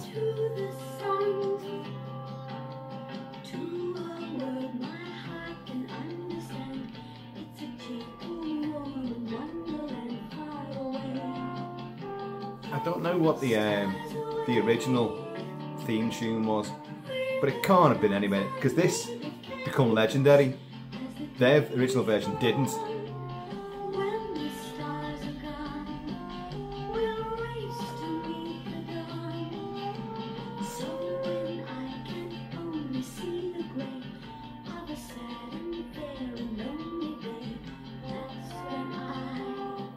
The horn.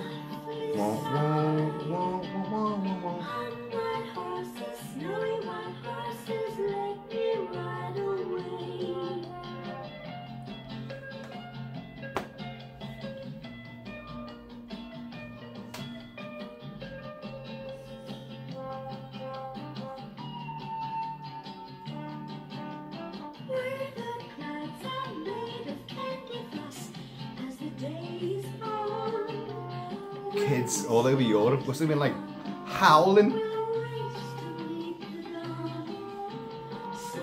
and pouring at the screen. Oh, turn it off! No, don't turn it off.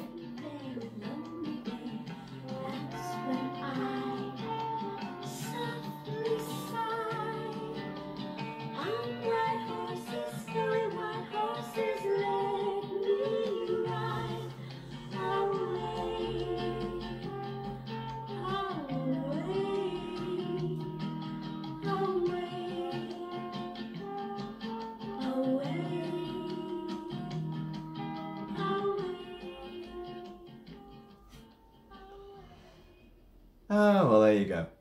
So, tell you what we're going to do. We're going to end with something completely different.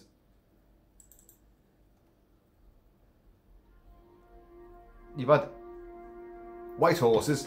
Now you can have an airwolf. Because if that one wasn't an earworm for you, this fucking well will be. Ah, we covered all fire bases, even the ones that the American mixed martial artists can't fucking defend, because they were never fucking there in the first fucking place.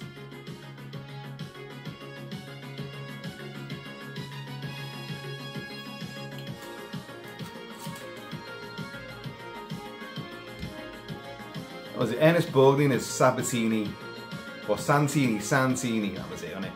And Jan Michael Vincent as our super flyboy hotshot. I've said before, Blue Thunder is still, that's my helicopter of choice.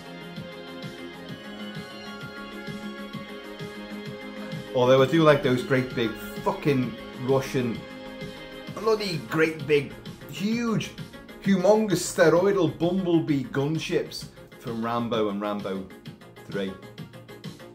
Love them. You saw them in Red Dawn as well, but they were nowhere near as effective in Red Dawn. Rambo knew how to use these.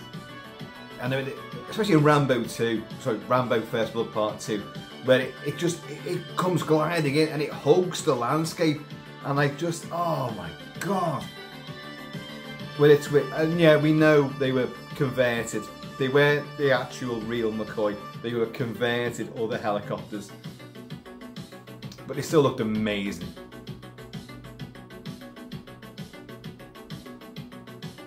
But yeah, Blue Thunder, very insectoid looking thing, and tons of, like, you know, it's 50 caliber machine guns and all that, like, it's thermo readout screens, and it's microphone pickups and all that, like, and it can go on whisper mode. Airwolf is the sleek version of that. No landing gear, just woof.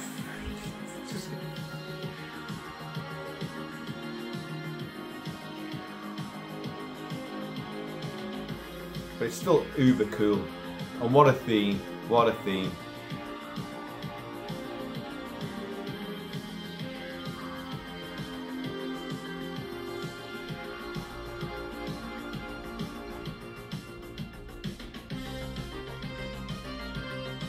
I mean, the 80s, this, the A-Team, Knight Rider. Oh my god, the themes were just electrifying, weren't they? And this is an extended version, as you can no doubt tell, because you watched the episodes, you loved the intro, the main theme, oh, it's great. Then you got the show itself, and then you got the shorter version of that theme at the end credits. And you kind of, oh god, I want to get this, I want to get it. And they were released on vinyl, and you could get the scores to some of these shows as well. But I remember one time on TV, UK TV, ITV, Channel 3 would have been, they showed, I don't know how they did it, it was clearly a glitch, like the NATS fucking system. Someone put the wrong episode on with a really extended mega mix of the main title during the end credits. So the A-Team, which there is I've not got it here, I don't think I've got it anyway. There is an extended original A-Team score remix, really elongated, and they played that at the end of an episode, and it went on for like 5 minutes, and me and mates were sitting there watching it, and we're like, where's the adverts? This hasn't ended. The credits were just like, boom, a freeze frame and a credit, a freeze frame and a credit, but the score went on for like 5 or 6 minutes. It rebounced on itself, and it was fucking amazing. It was so exciting, and a pure one-off. This is an acknowledged extended remix of it, so.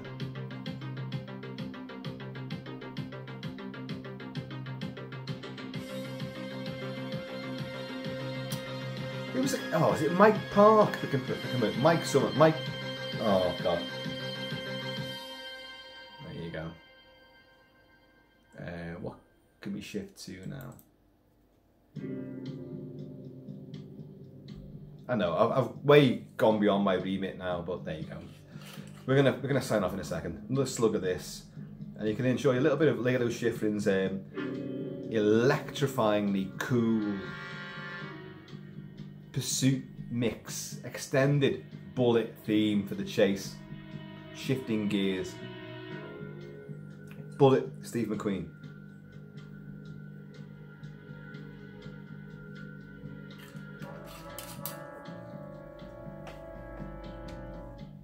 Regular viewers know by now that these things really overblow themselves and overextend things.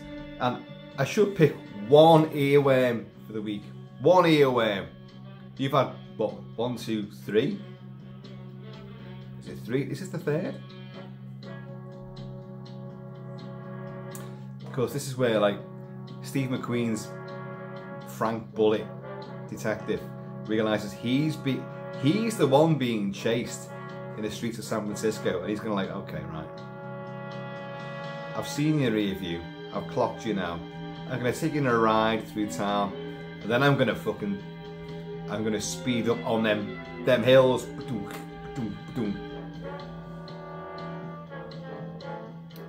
But it's so fucking cool, isn't it? I'm sure of. Listen though. That sounds like almost like a horror film. It's so pregnant with suspense. And then the horns will come back in again in a minute. And this,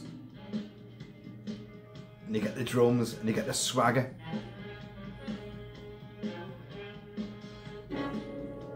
Because like he's now realised he's going to take him on a dance around San Francisco, which will culminate in their deaths as well.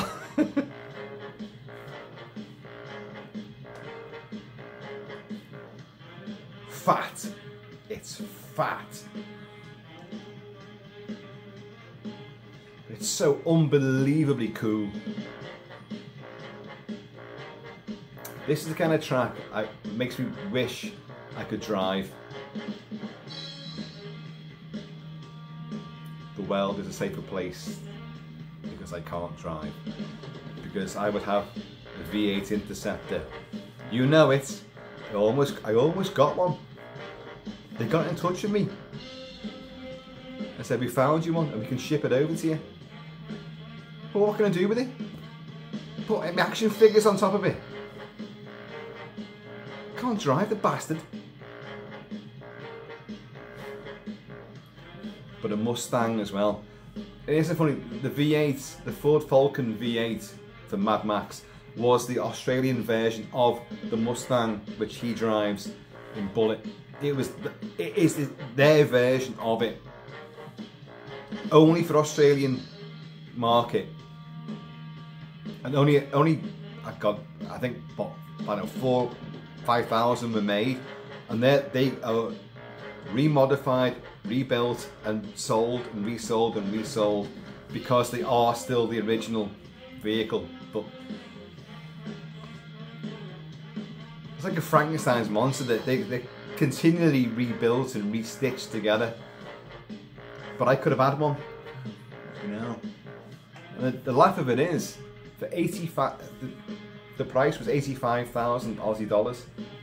85,000 to be shipped from Australia to here in the UK, barring hurricanes and stuff like that.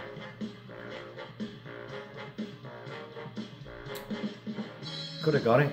Could have my own Mad Max V8. Oh, fuck me.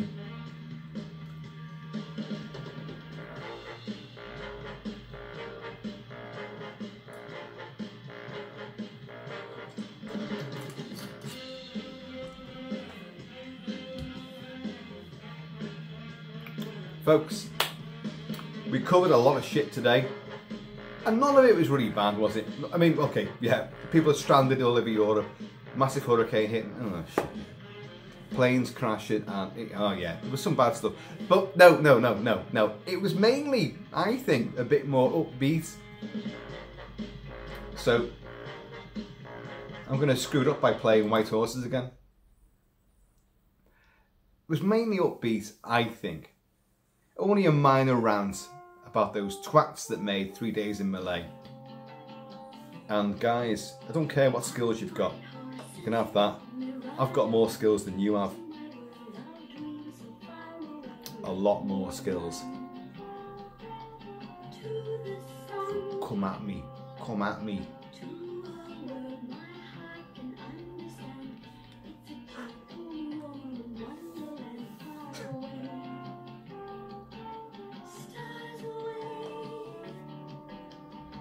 Is on my side. He knows you were in Malay. Not even for like 3 minutes, let alone 3 days. Because there's no Malay. You idiots. And there's no Yugoslavia anymore either. This was Germany and Yugoslav co-production.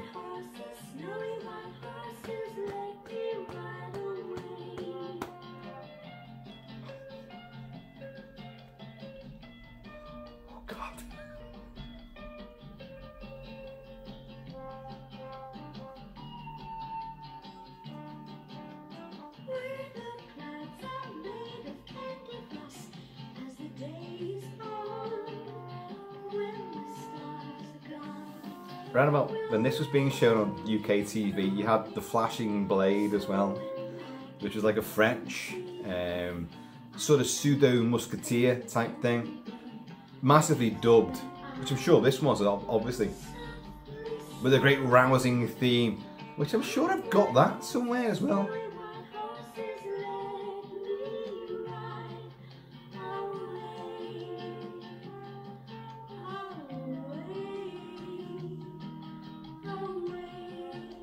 So I tied some books in here.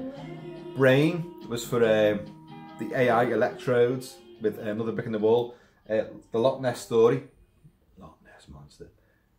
Oh, that's going to go on to something different again. So we'll go on to Jules Verne, From the Earth to the Moon. The moon's figured a lot in this. Sebastian Junger's fantastic nail-biting account of the real conflict and struggle with The Perfect Storm of 1993. The movie The Perfect Storm, which I've covered a lot, and fantastic.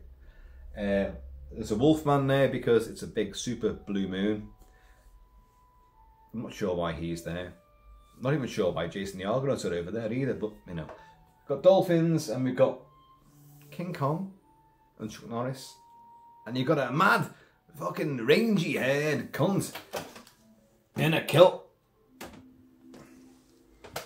swigging whiskey. But that's why you came to this channel, because that's what I always do. Cheers, y'all. This is the John Williams, film composer John Williams, Clarinet Concerto Movement 2. This is truly wonderful. Now, yeah, I think we're done here. If you've survived this, then you're a better man than me, because I barely survived this myself. And now it's time to move on. And in fact, the pub doth beckon. So folks, I have been Always Shall Be Kiltman. Please, in the meantime, in this ever, God, landing on the moon, tsunamis, cyclones, tornadoes, hurricanes, people displaced by a little technical glitch, and lots of other wild stuff in between time. Please keep it Celtic, and I'm going to see you all later.